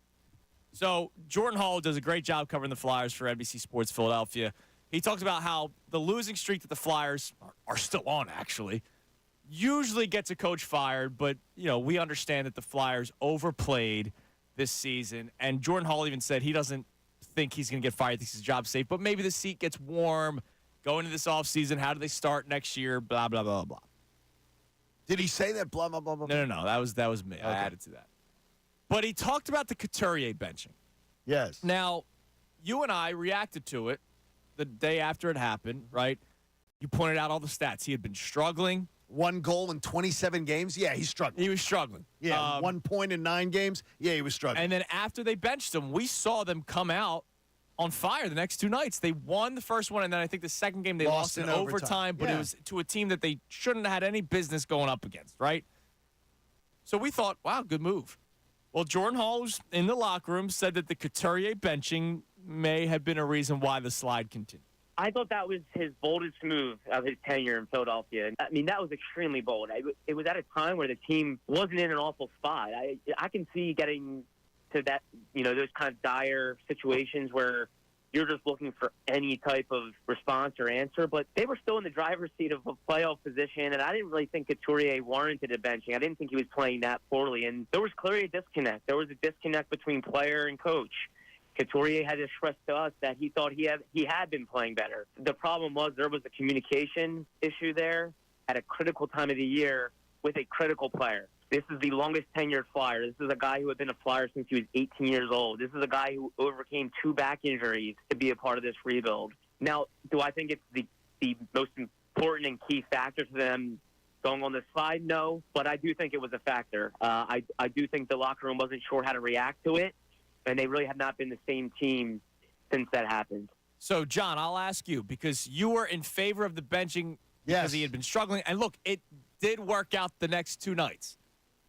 I think him being scratched the second game, maybe that added to issues. I think when you send your agent out to whine publicly about a benching where you could have just taken your medicine and then come back, that's what a captain would do. Right, and that's what probably led to the second. Instead, you let your agent run to the Athletic and start whining and crying about it. And I would completely, I'm just going to say this, and I respect Jordan's work big time. I completely disagree with his premise. Well, I didn't think Couturier was struggling that much. Bull nonsense. He had 1 goal in 27 games. It is, and yes, what he's saying is, Jordan's saying that he does other things to help the team win. Of course, he's not just a goal scorer, right? Exactly. But if Joel Embiid was averaging 8 points a game. No, let's say he was averaging, because I'm trying to say what would be 0. No, let's say he's averaging 12 points a game, but he's getting a bunch of block shots and he's getting a bunch of rebounds. So he's Clint Capella. We would never say, well, Joel Embiid, I didn't think he was struggling that much. It's absurd that you would say 1 goal in 27 games is not struggling. It's pathetic. So I'd put a big P on it. Pathetic. Do you think the trickle-down effect was Tortorella's decision or Couturier's reaction? I think Couturier's reaction got him the second game. But I'm saying the trickle-down effect throughout the locker room. Jordan Hall's literally saying they didn't know how to handle it. They're pissed. So the team is pissed. This is the premise. The team is pissed that Sean Couturier got benched. Right. Okay, so that's this premise we're going to work under. But they go out and play 2 of their best games of the year while he's out. It is so ridiculous. It's ridiculous. If they were pissed about it, or if they were rolling over, or if that's when they go, click. Tune out Tortorella, get blown out, show up the coach. That's what happens. You ever have a shot of espresso where it gives you a bunch of energy? By the way, I have not. Really? No, I've never. Okay. I don't drink coffee, so. It gives you a bunch of energy. Okay. But then there's a crash. Why would the energy be? What? Why would there be energy? What do you mean? Because it's caffeinated? Yeah. No. I'm talking about if you're not the espresso. I'm sorry. What would be the if they were so gutted by Couturier being benched? No, if it was so negative, you don't want to be the next guy to get scratched. That might have been the energy. Or you see them sit the captain, and you say, "Okay, guys, listen, coach has given us this message. We're going to go out and play, but then it might, I don't know, the residual effects of that might lead to a crash after the decision. And that could be that could be anything. It could be Nick Sirianni always having to tell these immaculate stories. Like the flower speech was great year 1, but if he tried to do another flower speech in year 3, it may get tired. What I would tell you is Tortorella does not give flower speeches. I can promise you that. What I would tell you is, Connor, and again, I don't like I would tell you that would be to me, is a preposterous premise that a team has. Well, it's a delayed reaction to wanting to say, screw you, Tortorella, you bench Couturier. I would tell you this. I'm more along the lines of when a team responds like that, they're like, one, like Andrew, I don't want to be the next guy benched. Or two, saying, look, we're not anti that. Listen, everybody in this locker room is accountable. And what Sean Couturier believed, I guess, was he shouldn't be accountable. Yeah, he said he wasn't being treated well. Remember? I'm not being treated fairly. 3 weeks ago, they literally threw rose petals at your feet and made you captain. The organization, that is as nice as John Tortorella will get. And you're telling me I'm not being treated well. The minute the agent started with that crap, let me ask you something. I was so disappointed. Yeah, and then we'll move on from this. Right. Because, even though you say tonight's Game 7, they're dead. No, they're not. It's Game 7 tonight. Who stays longer? Tortorella or Couturier? Torts is head coach, because I know there's talks about the front office. Torts with the organization or Couturier? Yeah. Torts. Torts is head coach, though. Torts is head coach. Well, that's the thing is that if you're telling me, because I believe Torts will be here. No, I understand that. I'm asking Torts is head coach, Couturier as member of the Flyers. I'm telling you, I think I'm leaning Torts. Wow. I really am. Dude. I think I'm leaning Torts because, well, one thing I know is this, and I'm just saying it. I'll say it. It's not popular. That's not behavior of a captain. No, it's not. No, it's not. And to me, that's not the behavior of a captain. He should have said, the best thing he could have done is stood behind a microphone and said, look, I don't agree with the decision. No. You didn't even say I don't agree with the decision. That would even have been. It was him saying I'm being treated poorly. I was like, dude, come on, man. He's the captain. The answer would have been, whether he believes it or not. Right. Microphone in his face. Hey, coach is sending a message that everyone in this locker room is being held accountable. And I'm the captain, and I'm not above it. Would have been simple. Suck it up, Buttercup. You even if you don't believe it. And then I believe it would have all been over in one game. Certainly possible. Instead he went to the agent. Instead the agent going, he's not being treated properly. No, he was the one that said he wasn't being treated properly. I got to tell you, I can't believe Jordan even though saying, one goal in 27 games is horrendous, pathetic, ludicrously terrible. It's not I don't think he's playing that bad. Look, I respect the things Couturier does. And by the way, he does do some great things. And he makes the team better. But you can't disregard that he needs to score. Right, he has on a team that doesn't have goal scorers. You're right. So it was terrible. That's the only thing. And Jordan, great job. So yesterday, we found out that the Eagles were playing the Packers in the Week 1 game in Brazil. Yep. This is you're very logical. You're probably right. But I can't reach the energy where you're at with this. Your immediate thought, and it's probably the smart thing, was, I don't like this. You're taking away a big game away from Lincoln Financial Field. Let me make the case for that one. Go ahead. That's the biggest thing, is that it's your biggest home game. Your biggest home game to determining whether you're going to get, and this is under the assumption, every single year I assume Dallas and the Eagles split. Right. That might not happen this year. Eagles could sweep, I don't know. But I assume that.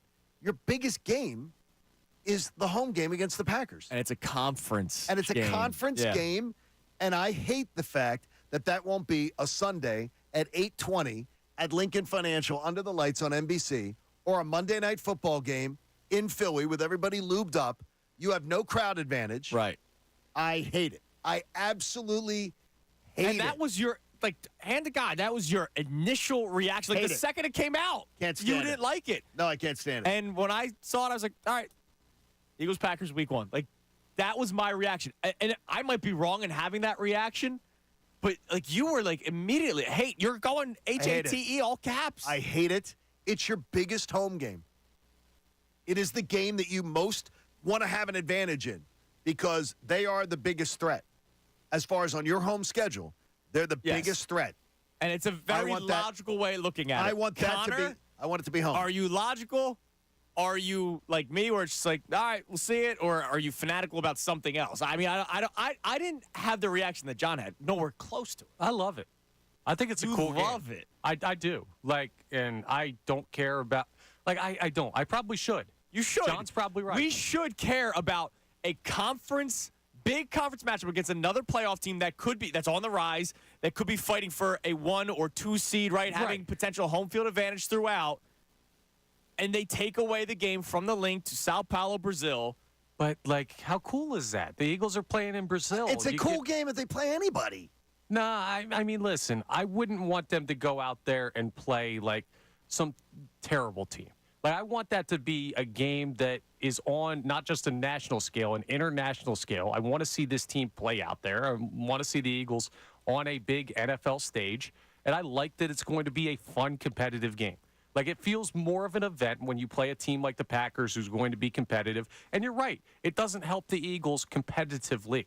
But well, isn't that what matters? Well, if isn't that we're here especially for? when we're talking about the best path to a playoff today. If one game week 1 is going to be the difference, there are so many other things that we have issues with. Who do you believe is going to have their team better prepared week 1? Nick Sirianni or Matt LaFleur? Well, Nick Sirianni isn't preparing the team. What do you mean he's not preparing? It's not his offense. His team, it's Kellen Moore's. But even when he has great coordinators, his team comes out of the gate like a little. You wonder, is he going to be? He's never lost week 1. Is he going to be there? I got it. He's undefeated week 1. Baby. What do you want? What do you want? I just. Do you want the biggest game of the year to be played the first game? Oh. I don't care if it's first. I don't care if it's first game. What do you want? The Daytona 500 to be the first game? Yeah, but I don't care. I don't care if it's the first game. It's just the fact that it's in Brazil, whereas it would have been better if it was at Lincoln Financial Field, because then you have the 80,000 crazy Eagles fans screaming. We always hear about the Eagles saying, "Well, the first 3 or 4 games, we'll round into shape, we'll get it going." Lose this one, and you start the season behind the They're not the only team that follows that idea. Some do. Some do. Some don't. Some do. Some don't. You're right. All right. So speaking of this, you just said something, Connor, that you love that they're playing in Brazil and that it's cool. I want to ask you guys, do you like it when our teams are in these special events? It's a serious question, and I'll explain why. Because there's an event in hockey, I'm sure you can guess, that I vehemently hate. Even though I think it's cool, but I vehemently hate when my team's a part of it. We'll talk about that next. We'll get to your calls and your texts. 610-632-0975. It's Kincade and Salciunas, 97.5 The Fanatic. Philadelphia Union Soccer. Over the cross and tips it forward and scores!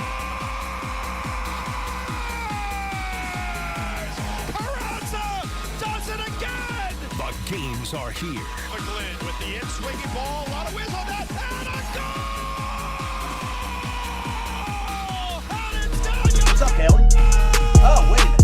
You're trying to make sure that the YouTube audience knows that there are always great clips of the show available. So you can go back and you can find out where Andrew was wrong in an argument. No. Where I was right, because that's pretty much how everything you showed me. I don't find it that way, but it's interesting is that sometimes it allows you to figure out that Andrew's very passionate about subjects. That's true. But then when he gets into a more logical argument and debate, I manage to move him over. Well, that's because you always try to skew the polls your way. I sort of do. Yeah, that is. You're taking him behind the scenes. Thanks for watching. We appreciate you, YouTube audience. Thanks.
That's because you always try to skew the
hour. Also during the 8 o'clock hour, right at 8 o'clock, your next chance to win $1,000 with 97.5 The Fanatics signing bonus. Now, one mention that I want to make for you. You got to check out the contest page, 975thefanatic.com, to nominate someone who you think deserves to win 2 round-trip flights on Avelo Airlines. We got an email yesterday, John and I did, and I think Connor might have been on as well, with some of the entries. There's a lot. Well, there's a lot of entries. And this, there's some deep stories, man. We had a pre-committee select for us, I think, 12. I think we got like the best 12 that we already have in our laps. Yeah. And we're all going to collaborate on who we vote and where we go. Right. Winners tomorrow, right? Here's what I want to do. I want us to send in our 2 or 3 that we like most and then see if we agree on any of them. Oh, that's fantastic. All right? That's a fantastic That's what we're going to do. You cannot nominate yourself. You can maybe nominate somebody that will bring you with them, or you could just nominate somebody like a teacher or a firefighter or the guy that does the garbage truck around the around the neighborhood. Not every single neighborhood has the fancy garbage trucks that picks up. There are still garbage trucks where people have to get out of the car and then fill it up. There's a lot of people that work hard that might need a vacation. We're announcing our first set of winners tomorrow, and then we'll also be doing it every Friday after that in April, the 19th and the 26th. You can keep doing this every week. You're not like there's not a rush to get it in today. Right. This is going to go on for another 3 weeks. Avelo took care of business. Yeah, absolutely. It's all brought to us by Avelo Airlines and Wilmington Airport, Delaware's favorite airport, is close to home and has convenient parking, shorter lines, and an easy, relaxed atmosphere. To fly Avelo out of the Wilmington Airport, visit AveloAir.com. All right, I want to get to a call, and then we'll. I have a question about these big event games, but Jordan in Philly wants to talk about Tortorella. What's up, Jordan? Hey guys, how you doing? Good, Jordan. Good. So I just wanted to say real quick, again with the Flyers, that I don't see Torts getting fired at all. And I hope he doesn't, because I'm sick and tired of the players thinking it's their team. It's the coach's team. You know, I don't agree with how Couturier went about his benching, especially crying to his agent. Like, that was a disgrace. You got to hold yourself up to a higher standard, like you said. And like you guys were saying, I think that Couturier is going to be going before Torts.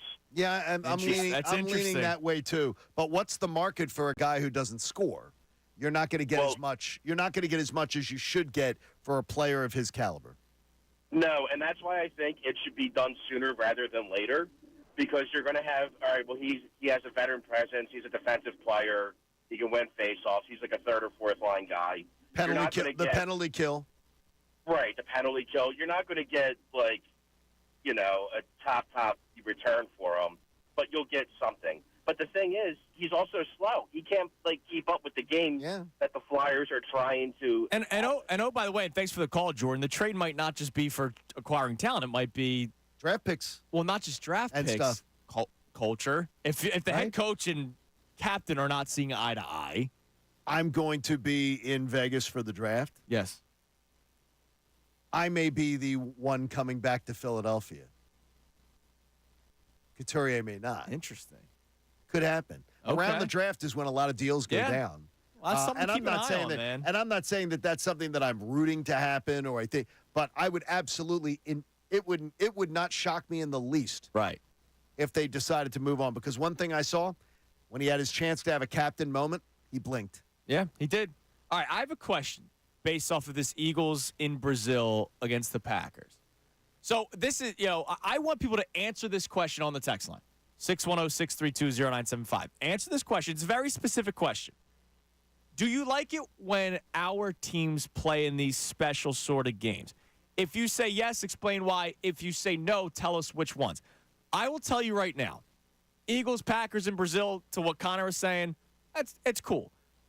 Do I wish it was a different team than the Packers because of the conference matchup against the Packers rather than be at the link? Yeah, I would. But I think it's a cool thing they're playing in Brazil. I hate when the Flyers play in the Stadium Series outdoor games. I hate it. And I know it's a special event. The ice never seems to be good. The boards never seem to be good. The view is terrible on TV. It means nothing to me. Like, I get it if you're at when they played at Fenway or when they played at Citizens Bank Park, when they played at the Link, it must be awesome to be at. But when you're watching the game, you're still seeing it's the ice. It's 1 of 82 for the Flyers. So it makes a 1 out of 82 thing very special.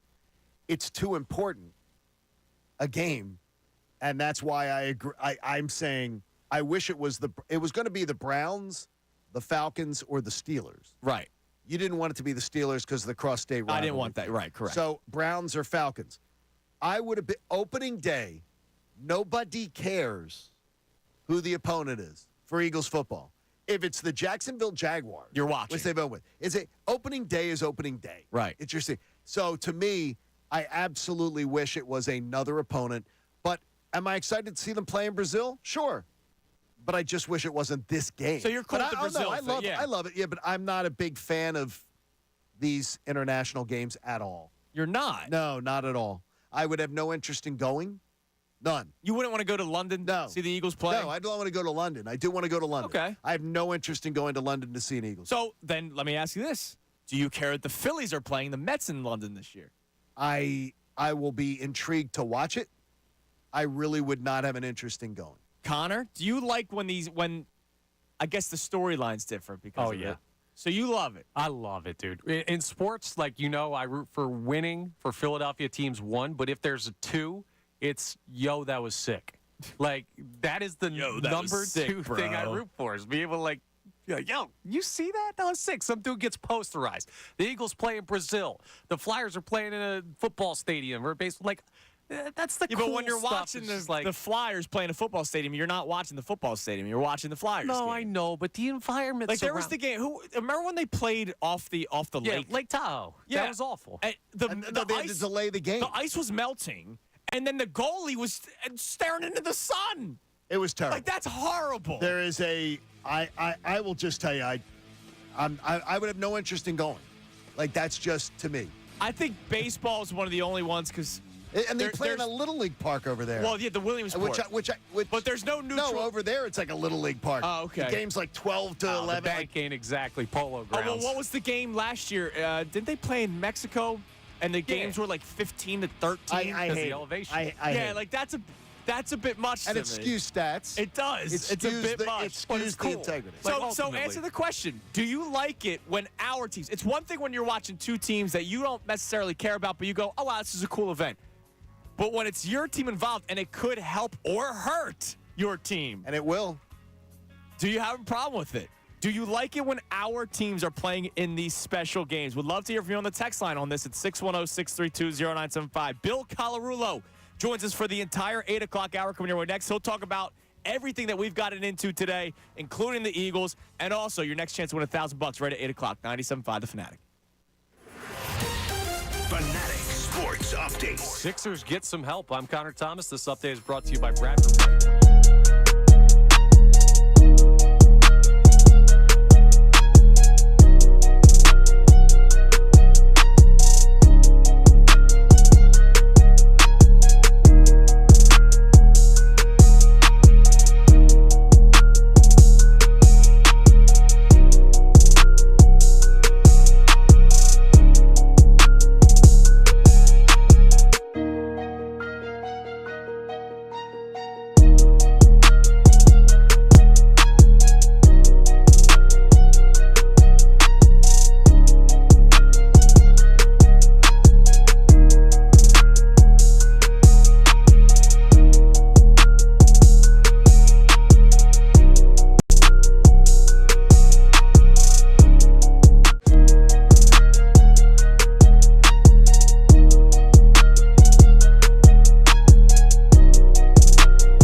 Welcome in, Kincade and Salciunas, 97.5 The Fanatic, and joining us for the entire hour, our man Bill Colarulo. Bill, what's up, man? Good morning. Good morning. Excited to be here for the new morning show. First time, boys. Bill's sending in like the keyword, thinking he can win. You can't win. You're not allowed to win. It's worth a shot, though. He's not allowed. But you can't nominate yourself for the Avello Airlines either. Yeah, either. Well, you know me with the collusion that I pulled off in the Fanatic Knockout tournament. Bill collusion. It was sketchy. It was sketchy. I found it interesting. That lovely fiance of yours, she had a great shot. Except when Bill missed a shot. Yeah, I found that interesting. She literally was automatic. That's why you two are like this, man. That's good. That's good. She's an athlete, but she's competitive. She ended up knocking me out. But she did. Great giveaway, though. After there were enough eyes on you. That's true. But yeah, great giveaway for the Fanatic. 12 round trips on Avello. That's awesome. Yeah, just go to the contest page, 97.5thefanatic.com. We got some tearjerkers, too. Yes. Oh, yeah. There's a couple that are really, really We do. Yeah, so we got to start reading through those. We got today's headlines with Connor Thomas coming up in a few minutes, but I want to continue the conversation we just had, and I want to get Bill, I want to get your thoughts on this. Eagles, we've known that they're playing in Brazil week 1, and we now know that they're taking on the Packers. Do you like when our teams in Philadelphia play in these special kind of games? So I heard you guys talking earlier about being greedy. I'm going to be greedy for a second because I do like that they play in these games. I just don't like the opponent that they gave the Eagles. Which we've been talking about, yeah. It just, for me, I was okay when it was originally rumored it was going to be the Cleveland Browns. That made sense. It's an AFC team. It's not a team that's really going to be at the end of the year that you're battling with the standings for. But the Green Bay Packers, this week 1 game in Brazil could end up being a big difference at the end of the season when we're talking about seeding in the conference. So I didn't like that they did that. And look, I also heard you talking about Nick Sirianni and does the collapse linger. They need to get out to a hot start. Yes, they do. And opening basically on the road, even though it's a home game against a good team like the Green Bay Packers, it concerns me. I don't like it at all. It's too critical a game to not have the advantage of you get them coming into your building. And honestly, the NFC title game, if we end up playing the NFC title game on the road, it could be because of an opening week loss in Brazil to in the Green conference. Bay. Or to anybody. If they're playing Green Bay week 1 at the Link, I'm cool with it. I don't care about, oh, man, that's too big of a game for a week 1. I'd be fine with it at the Link because we have the advantage. Right, you have the advantage of your home crowd. Now all of a sudden you're in Brazil. I know we have a couple of texts on this, Connor. What do we got? Yeah, so we have Melanie who checks in here and says international games take away from home games for the fans. Now the Eagles lose a home game at the Link. And she says, Phillies, I don't mind too much since there's so many games in the season. Yeah. But we also have someone who says, with the experience of going to the Stadium Series 2 months ago and preparing to head to London for the Phillies, I love it. The exposure, although it might be small, is great to have. And being able to share the sport you love with these international fans is absolutely amazing. No, exposure is great. It's great for the sport. I mean, that's why Chase Utley's now living out there, right? They're trying to expand the game of baseball. But the Stadium Series, again, experience for the person that goes. The person that goes to the Link to watch the Flyers play, or the person that goes to Citizens Bank Park to watch the Flyers play. They were at MetLife this year when they took on the Devils. Awesome experience. When I'm watching from TV, it makes no difference for me. No, it does for me. And I know that the ice have had issues. I know that the boards have had issues. I know that the players have had issues because of it. It was the worst game I've seen on television this year. It was awful. You can't follow the play. The camera angles you cannot follow. It's actually terrible. It's a terrible for the home crowd. Unless you care about, Bruce Springsteen sending out one of his flunkies to, for some reason talk on microphone for 3 minutes, and the rest of the country's going, what? I mean, what the hell is this? I don't really even care about the product. It's the Lake Tahoe game when there was literally issues with the ice that could lead to injury. Imagine if your skate gets caught in a crack on the ice. They had to delay the game. Your knee's 4 gone. hours. Didn't they have to delay it like 4 hours? Yes, they had to. It's horrible. And then the sun was setting in the eyes of the goalies. Yeah, it wasn't ideal, but with the Eagles game in Brazil, it's hard for us to be upset because Jeffrey Lurie wanted this. Yes, he did. You heard him at his owners' conference, talked about it. He wanted to be a part of the international game. I got you, but why is it hard for us to be upset about it? I would say, Jeffrey, honestly, with all due respect, Mr. Lurie, why are you campaigning to take away? So what we ended up getting screwed out of is the biggest game of the year, the most desirable home game. We got screwed out of because Jeffrey Lurie wants to do something over in Brazil. I don't give a damn about Brazil. He wants more customers, and there are more customers internationally than there ever will be in Philadelphia. And if the sport grows, his business gets bigger. Yeah. And guess what? The sport grows just as much if the Atlanta Falcons are playing the Anybody. Atlanta Falcons Tennessee are playing Titans. Denver. They don't know our teams. Yeah, but then they Ronaldo don't care down in about Brazil our team. That's is true. a Falcons fan and not an Eagles fan, and Jeffrey Lurie doesn't have as much money as I don't understand why Mr. Lurie put his own franchise behind the 8 ball with this. He did. His desire to be, let's take this and kumbaya over in Brazil, where they do not care about American football. They do not care. I'm sure some people do. Well, okay, anywhere you go in the world, someone will care about it. Yes. They do not care in Brazil. They're not going, man, we need football. And we need the Eagles. Right, I got you. All right, it's Josh, 8:06. It's time now for today's headlines with Connor Thomas. Today's headlines with Connor Thomas. What up, Connor? We start in Brazil. We had a bit of a moment yesterday that I know this may have happened more, all due respect to John and Bill, but Andrew and I are just touching our 30s now, and this may have happened to you guys before, but the I feel old in sports moment now, this was a big one yesterday. The second baseman, number 7, Jackson. I just called you guys old. There's a sizable Oriole contingent down by the first base dugout, which certainly swelled after the announcement this morning that Jackson Holliday would be promoted to the major leagues. That was I remember watching Matt Holliday play. This dude was born in 2003. It's cool to see him up, but that makes me feel old. No, I get it. But he called you guys old because he said, I know you guys already experienced this. Connor, I complained of being in pain less doing double chemotherapy for 7 months than you after a softball game on a Sunday, on any random Sunday. So you can take any of your commentary on that regard and stick it. I'm not trying to be mean, but what is for you guys some of the I feel old moments? I know one right away.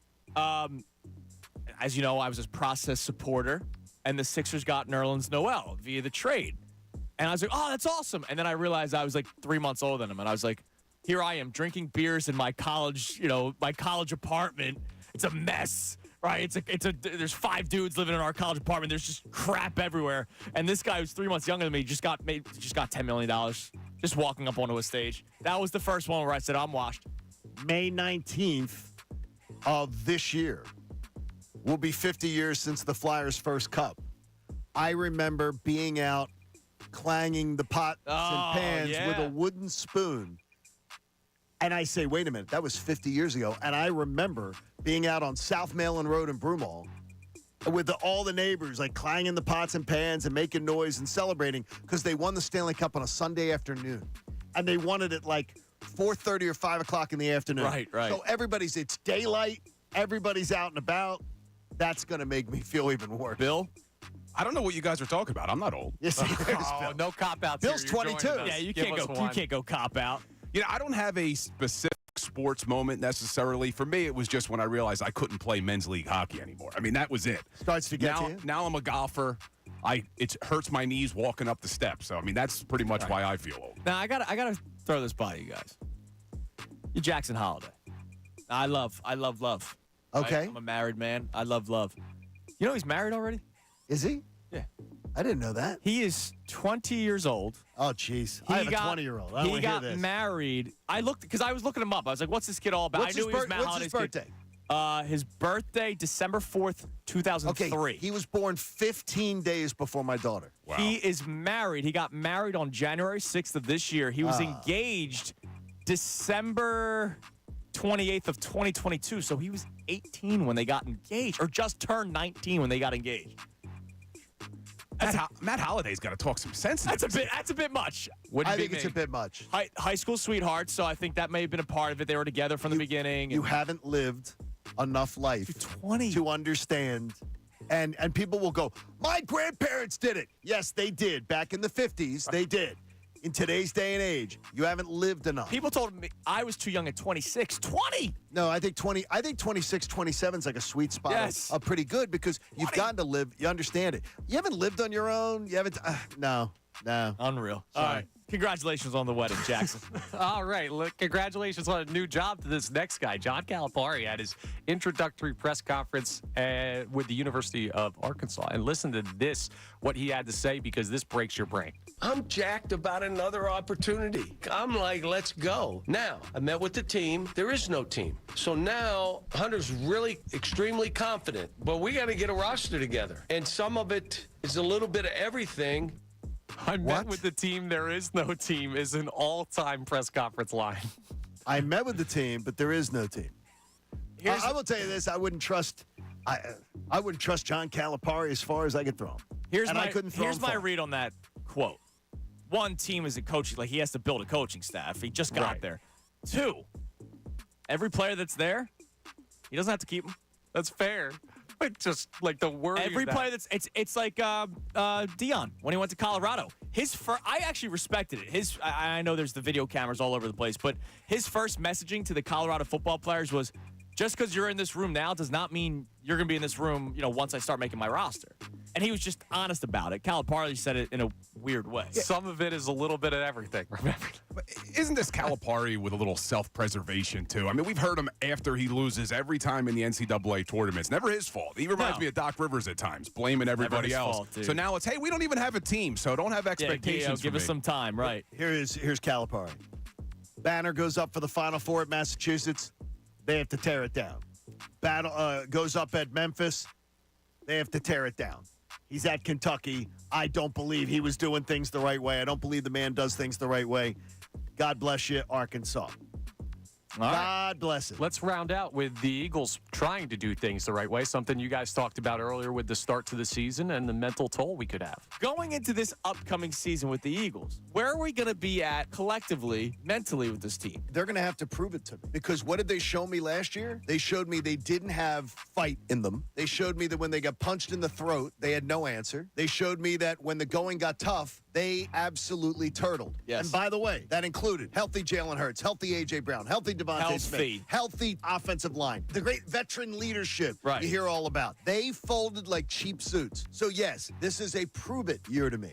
All right. Go ahead, Connor. I bit my tongue on this earlier. Here's why I don't believe it is a prove-it year. Because when we were going through that collapse, when the season ended with the Eagles, the number one concern for the majority of the fan base was the coaching staff. And the first thing the Eagles did this offseason they went after the was they majorly addressed the two positions. So if it was Brian Johnson again, I'm worried. If it was Sean Desai or Matt Patricia again, I'm worried. But the fact that they addressed the number one concern and changed the biggest issue, I have faith that it is not a prove-it year. So the biggest issue, eh? No, but that's the thing. The biggest issue was the coaching staff. I think you're who's the head coach? Well, Sirianni. And that's why Andrew and I both wanted him gone. I think you're hanging on to the prove-it year thing too much. Now, Bill, welcome into the show. Now we're going to reset the show. All right? Our initial topic today was about the mental toll that last year's collapse took, or did it take on people, right? There's some people that are going to go into this season like, that was last year. Why should I care about what happened last year? Our question today is whether or not last year's collapse will take a mental toll on you going into the 2024-25 season. The reason why I asked that question today and not September is because you know how Eagles fans get. They're going to win the Super Bowl every single year. Come September, come leading up to week one, the Eagles are winning the Super Bowl. They're going to beat Jordan Love and the Packers 4-0. That's what we do. That's what fans do. That's what we're supposed to do, right? Especially when your roster's good. But if they start out slow, you just said it right before we got to today's headlines. If they start off slow, there's going to be people going, oh, wait, do they still have the same issues as last year? No, it's going to happen. There's no doubt it's going to happen. But I look at the 2023 season, and first of all, I don't like calling it a collapse because I really don't think the team was that good. I think the defense severely lacked personnel. I think they were trying to tell us who they were for 12 weeks. They were 10-1, but they were trying to tell us who they were. They didn't look that good. They really didn't. I'm gonna pause you there. I'm gonna scream in a second. I was listening to the best show ever yesterday, in which you were a part of. You called the Flyers team a collapse. The Flyers have no talent. Absolutely, and this is why. At the beginning of last Eagle season, all of us made the mistake of thinking this team could do something that no NFL team has ever done in the Super Bowl era. That is, go to a Super Bowl, lose both your offensive coordinator and your defensive coordinator, and get any farther than the divisional round the following season. In fact, it's only happened twice. The 1995 San Francisco 49ers, they lost both coordinators. They had George Seifert and Hall of Fame quarterback Steve Young. That helps. Couldn't get out of the divisional round. 2005, New England Patriots, Bill Belichick, Tom Brady, the GOAT. Heard you talking about GOAT yesterday. Yeah. Maybe truly the GOAT. Couldn't get out of the divisional round. So I think when we look at the Eagles season last year, as fans, as analysts, we should have realized it was going to be a lot tougher. It was going to be tougher, but the talent on the Eagles far outweighs the talent that the Flyers had. If you're calling the Flyers season collapse, which I agree with you, they collapsed. They lost 8 straight games. They fell out of a playoff spot. But you can't say the Eagles, we had too high expectations. Well, wait. Another thing you can't do is that what I've heard is, and I've heard it from you, I've heard it from other people, well, expectations change in the course of a season. They do. The Eagles were 10-1. But so don't give me this that you can't expect things. They were 10-1. But you look at that defense last year, and you're saying how talented they were. 1-6. It wasn't just because of linebacker play. There was a lot of issues going on, and I think you lost to the Cardinals, the Giants. You lost to pathetic teams. Trust me. You let Drew Lock go 90 yards downfield on you against that terrible defense. I looked at that defense as they severely lacked personnel. This wasn't just something that collapsed. You look at the defense. All season, they were terrible. The defense had a couple of good halves of football. Outside of that, the entire season was not good on the defensive side of the ball. Their linebackers were non-existent. Their safeties weren't very good. They had to get desperate. They're bringing in guys off the street and Shaq Leonard. They're making trades for Kevin Byard. You're not wrong in saying any of this kind of stuff, but when they let's before they even collapse to the point where they finish 11-6, they lose one game to the San Francisco 49ers, albeit a horrible loss where they got pantsed and then spanked multiple times. Immediately, anonymous source comes out. The offense has become too predictable. We're not even talking about the defense here. We're talking about issues inside the locker room after their second loss all season. And Lane Johnson said to Dan Patrick, that loss. That was the game. I believe the quote was broke our souls. Yes, and like here's they literally took us apart. But here's why I think that happens. We ignore the effects of the Super Bowl hangover. I'm not making an excuse for this team or Nick Sirianni. He has to do a better job. But there's a reason why only 6 coaches in the Super Bowl era have ever lost a Super Bowl and got back. And it hasn't happened in the NFC in 50 years. Yeah, but you know what? Why do we always point to the lost one? The Chiefs were also in the Super Bowl. They won. They won again last year. And they started off slow and turned things around. Because here's why. You brought up Lane Johnson saying the 49ers broke their soul. I think when you go to a Super Bowl, you get that close and you lose. The next season, every play, every game, everything you do, you're looking at through the lens, are we good enough to get back? We got so close last year. Are we good enough? I think the 10-1 start, they were questioning themselves. We were questioning them. Are they really that good? Then the 49ers dominated them at the link, embarrassed them, and they never were able to recover because they all looked in the mirror and said, we're not good enough to get back. You can't go from 10-1 to 11-6 and not call it a collapse. And you can't the Flyers being called a collapse with no talent. With a terrible roster, and people saying, "Oh, they quit. They're no talent. They have no talent." Well, and people are putting expectations on them. Here's where I have the problem with that, and I know we disagree on the John Tortorella issue. Oh, I already have. We do. I'm starting the pot next segment. If, in fact, they had no talent, then why is Tortorella coming out in press conferences and telling them they're an embarrassment, telling them they don't have a clue how to play? Either you're trying to motivate guys who are talented enough, or they're overperforming, so why are you calling them out? All right. I'm going to play ringleader. Do it. We got to pause. I literally wrote on this show sheet here, coming up next, I'm going to stir the pot.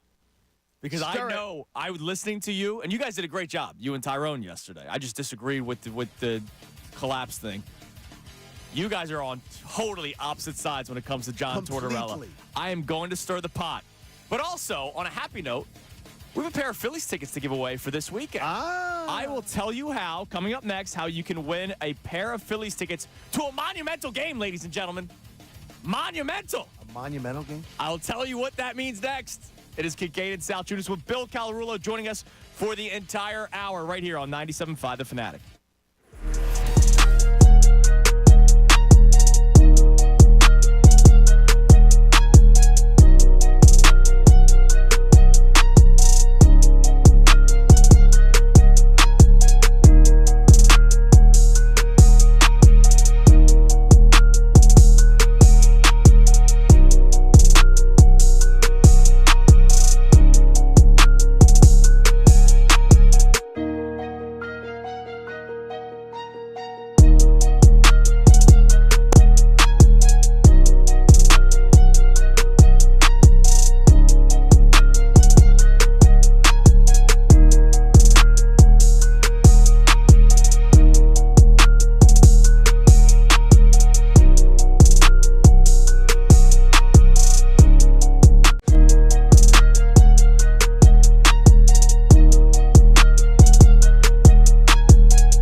We got Bill Colarulo joining us for the rest of this hour, and I'm about to stir the pot. I do have one question. You like to do this, by the way, and it's not people would not think you do. I'm Littlefinger. I've said this a million times. More ways than one. Yeah, exactly. But Bill, I have a question for you before we even do that. But first thing I want to tell you guys, we did this a couple weeks ago during the 9 o'clock hour. We did the old Know the Show.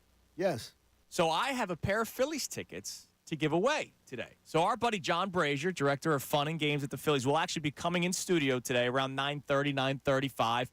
And he's going to stop by, and he's providing us with a pair of tickets for a monumental game for Friday night. Monumental. Friday night. Oh, the New Jersey. It's the first game in the New Jerseys, man. Hate those jerseys. I'm not a fan of them. The hats are cool. I will say the hats are slick. I don't like the jersey. I don't. Now, I know John's coming in here to talk about the jersey, so we'll be respectful. But I don't think, here's an old one for you. I don't think they're for us. Because I know that younger, and Connor, you're not young anymore, Connor. The younger fan base, like if you go 25 and below, I think you're going to see them. Yeah, but you know what? Totally loving these. Remember in the NFL they did the color splash for a couple of years. They at least went with the normal color scheme, whereas this is totally unrelated to Phillies. I had a great caller on the weekend when I did my weekend show. A very intelligent point. She said, it should be more obvious. You shouldn't need a paragraph to describe why you went with these colors, why you went with this letter. You know, I thought that was really smart. You should look at it and say, okay, I get it. That makes sense. Right, exactly. So, anyways, it is a monumental game. It's the first time in the New Jerseys. If you do have a kid that would love to wear one of those jerseys, you'll get to see them on the field. So, during the 9 o'clock hour, we did this a couple weeks ago. Just listen closely. During the 9 o'clock hour and then toward the end of the show, in between the key three and the crossover, it'll be your chance with Bob Cooney. It'll be your chance to win the pair of tickets for Friday night's game. Thanks to our friends at the Phillies. For more tickets, visit phillies.com/tickets. Now, I have a question for you, Bill. And he wants to stir the pot is what he wants. And then I'm going to get to that. But I have a question about the collapse thing. So I know you did not want to move on from Nick Sirianni. Agreed. You're in the same camp Correct. as John. I did. Connor did. I was ready to move on from Nick Sirianni. Look, I think he's a good dude, and I think he seems to be a good leader. I don't know how great of an offensive mind he is. We'll find out. It's 3 years into his tenure. But my question for you is, you said that they started second-guessing themselves after that 49ers game. And that was what week? That was the 12th game of the season. I know as humans, we all have demons, and we have loved ones that try to tell you, it's okay, you'll be fine. But it's our own demons. We're the only ones that feel it. So they must have felt inside the locker room, maybe we're not as good. In the NFL, though, shouldn't the head coach be able to get them out of that funk and not spiral out of control? They went 1-6. I agree with that. I do think Nick Sirianni needs to do a better job. But was it a fireable offense that he couldn't do something that no one ever did? That's what I keep going back to. There's a reason why when we talk about that hangover, this is what happens in the NFL. Now, maybe it doesn't look as ugly as it looked down the stretch, but I think there were a lot of factors. And I know a lot of fans want to know, well, what happened? And we want to point to one reason why the collapse occurred. Oh, it was Nick Sirianni. Or, oh, it was because of Jalen Hurts. I think there were several factors. Which fell under his watch as the head coach of the football team. And he needs to do a better job. I'm not absolving Sirianni for what he did last year. I don't think he did a great job. But I also think there were other things at play. I don't care who the defensive coordinator was. I don't care who the head coach was. That defense wasn't good enough. I don't care if Jim Johnson came back from the dead. That defense did get dramatically worse the second they went to Patricia, which by all accounts, it's Sirianni's call. I don't buy it. But Sirianni's decision to move on from Desai to Matt Patricia. And that was hard. It ended up being worse. It ended up being worse. It was a mistake. I didn't necessarily like the move when they made it. I said it then. I don't care who you make the DC. They're just not good enough. So if that was, in fact, Sirianni's decision, it was a bad one. I don't think it was Sirianni's I don't buy decision. it for a second. And, he had the press conference where he said they have full faith in Sean Desai. That's why I hired him. A week later, yeah. Then this makes me even question more, though, and it makes me question myself, too. Then why do we want this guy leading the team? He knows nothing. He told us 7 games into his tenure, I'm not good calling games. He literally said it. and then had to give it away, and it worked. Then last year, which I did give him credit for, though. A lot of coaches will go down. I don't think he had a choice. Okay. I think they literally said, "You're not good at this," and said, "Let's do something. Okay. Let's try something else." And then he falls, but still, he fell on the sword. But to me, I've said it before. He was a pilot sitting on the plane, flying in coach, and the pilot had a heart attack. And they needed something to take that plane out of a nosedive, and Nick Sirianni sat there and watched Netflix and had his Biscoff cookie. But here's the problem I have with the over-the-top hate towards Sirianni. And it's not necessarily hate. Maybe I shouldn't use that word. But to say, well, he couldn't save them. We want to blame him for everything that happened in the last 7 games. But we don't want to give him any credit for what happened the first 2.5 But I gave him credit. And I want to make this clear. When the introductory press conference thing, I didn't rip him for it. You know, I wanted to see how he coached first before making a judgment on a press conference, which people in this building made judgments right away that he shouldn't belong. I came in the first Monday after his press conference. It was a Friday. We started the show, and I read quotes of people's review of the press conference. Yeah. And then after I read 3 reviews, I said, this was the Philadelphia Inquirer and Daily News after Andy Reid's first press conference. Right. Where he was buried. Right. Buried. So who is this guy? We did give him credit. You got to give him credit. Look, a lot of it is, what have you done for me lately, right? And a collapse like that, you gave me some years about how other teams have done it. 1985 was the last time a collapse like that happened. And this is only the second time. It's only been 2 times where a team was 10-1 through 11 weeks and didn't finish with more than 11 wins. There was one more game. And the Eagles had an extra game. No, it was ugly. It was definitely ugly, but I do think he deserved to come back. I think if you look at his first 3 seasons, only Eagles coach ever to go to the playoffs in his first 3 seasons. Ever. Mm-hmm. And you look at some of the numbers they had, and Jeffrey Lurie spoke at the owners' meetings. I agreed with a lot of what he was saying. I forget what the exact record was, but it was something ridiculous before that quote-unquote collapse. Right. So to just throw all that out the window because of the way it ended, to me, just seemed like an overreaction. I think he deserved a chance to come back. But when it keeps on it was 1 week after another, and another. And then the playoff game, it's the same offense, right? It's the same issues. The defense was the only we ripped the defense. They were the only team that actually, besides the ball, that actually showed up, at least for the first 3 quarters of that football game. I mean, they looked lifeless for a playoff game, man. They definitely did. They definitely did. But this is the other thing, and I've heard you say veteran leadership. Throw it out the window. Throw it out the window. We want to talk about how great of a leader Jason Kelce was, how great of a leader Fletcher Cox was. How are they ever going to get past losing those leaders? We don't give them any blame for what happened. I do. I say John does. I say it's ridiculous to me. I don't want to hear. I want to hear. If you want to tell me how great a player Kelce was, how great a player Lane Johnson is, how Fletcher Cox and Brandon Graham, I'm all in for those discussions. If the word leadership is attached, the veteran leadership, there was nothing in that room. They walked around. The veterans walked around on the sidelines looking glazed over. Do you remember Jason Kelce in that game, walking on the sidelines like? Looking around because he knew like they had nothing because he knew it was done. Yeah. They had no answers for 2 months to fix their own team. But this is why I'm saying about making a judgment of Nick Sirianni. I would not, because of the way the season ended, say Jason Kelce's a bad leader. Fletcher Cox is a bad leader. I would not jump to that conclusion after 7 games. But you could say, hey, where was the leadership? He can't lead. You can make the same accusations towards Sirianni. Does he need to be better? Absolutely. But to move on from him because of this very small sample size, as ugly as it was, to me would be an overreaction because you go back to 2022, and I know we want to give a lot of credit to Shane Steichen as the offensive coordinator, but this was one of the best offenses in the NFL in 2022 when Sirianni was your head coach. But it was Steichen's offense. He had to take over in Week 8 because the head coach that they hired was incompetent to call plays. Not a good play caller. But you can be a successful coach in this league without calling plays. Mike Tomlin, we talk about all the time. Wait a minute. Mike Tomlin was already a proven commodity as an assistant coach, a highly sought-after guy who had interviewed for head coaching jobs with 3 teams before he got his shot. Nick Sirianni was a no-name. There's a difference. I hear that. I hear the Harbaugh thing. No, he's nothing like Harbaugh. Harbaugh and Mike Tomlin have control of their teams. There isn't a move made. They don't hire a coordinator without them signing off on it. Nick Sirianni got imposed coordinators on him. He didn't get to go in there and say, well, I want this guy and this guy.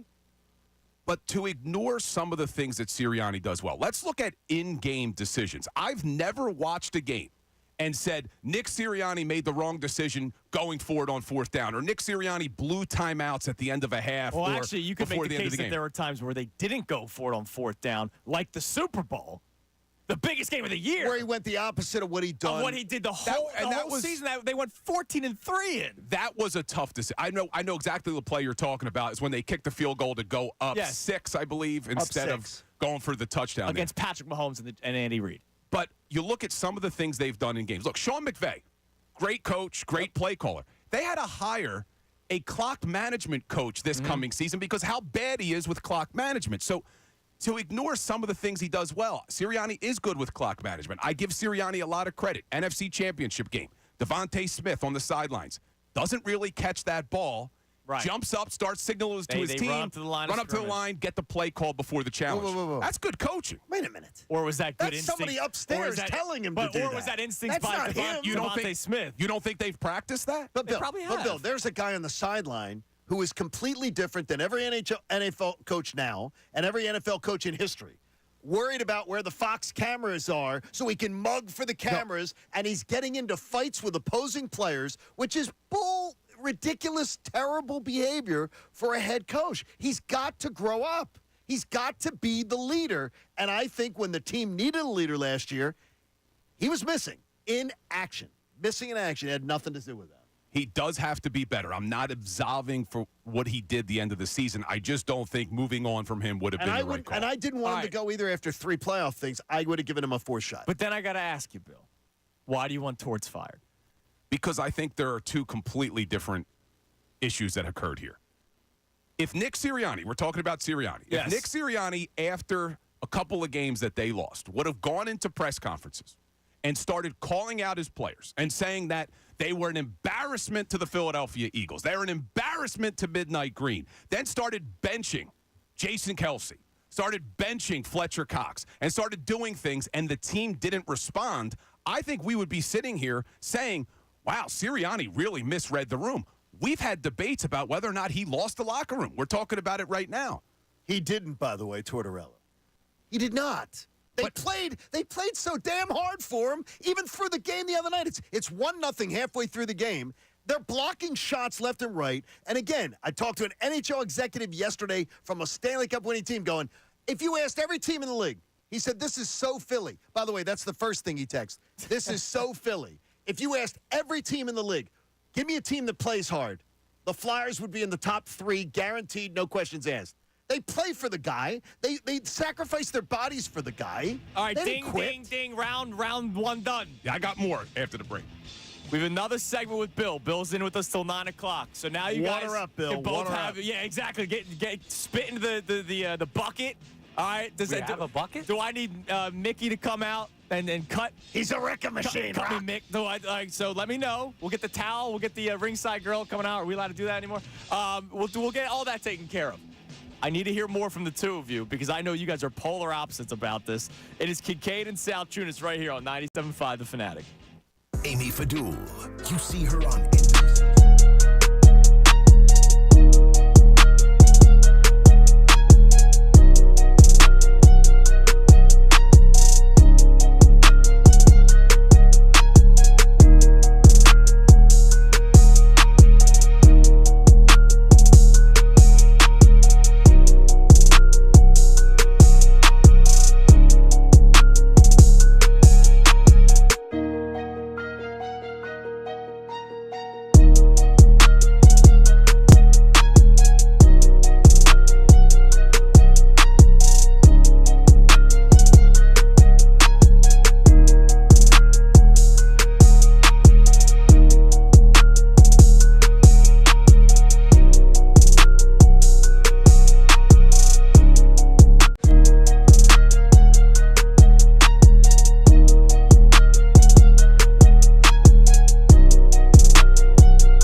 joined by Bill Colarulo for the rest of this hour, right here on 97.5 The Fanatic. Again, in the 9 o'clock hour, listen closely. From start to finish the 9 o'clock hour, we'll play Know the Show right around 9:47. All right, 9:47, I'll ask you a question from the 9 o'clock hour. And if you get it correctly, you will win a pair of tickets to Friday night's game when the Phillies wear for the first time the City Connect jerseys. We'll actually be joined by our buddy John Brazier of the Phillies around 9:30, 9:35 to talk more about this weekend. I'll actually be going to the game on Saturday. You're going Saturday, so you do not want a rain out tonight, so no doubleheader option. Right, because I want to tailgate and have no worries about other people being there. And you're Ubering. I'm thinking about myself for this, okay? And you're going to Uber. And I'm going to Uber. Which is brilliant. Look, the 3 Phillies games I was supposed to go to this year, I got screwed because of something. Weather on opening day pushed to Friday. We couldn't do opening day. Cooper was sick one day. I was at the stadium when Cooper puked, and I had to go back home, right? And then the game that we were supposed to go with the listeners. Dude, I've seen people puke at that stadium all the time and not leave. You're probably fine. No, it was my son. Wow. Come on, man. He can't handle it yet. He's a natural. He's still weak, man. He's still got to learn. All right. So round 2, when it comes to this John Tortorella thing, and I find it interesting how you look at it differently with Sirianni and Torts. John looks at it. John, you wanted Sirianni back, but you're still kind of like, all right, we'll see. I'm on the fence. You're on the fence, whereas Torts, you're like, no, he's staying. No, I just the one thing I take issue with, and I thank Flyers executives for listening, is that the idea that this team quit on Torts. To me, I've been screaming it for 2 weeks. It's absurd. It doesn't make sense.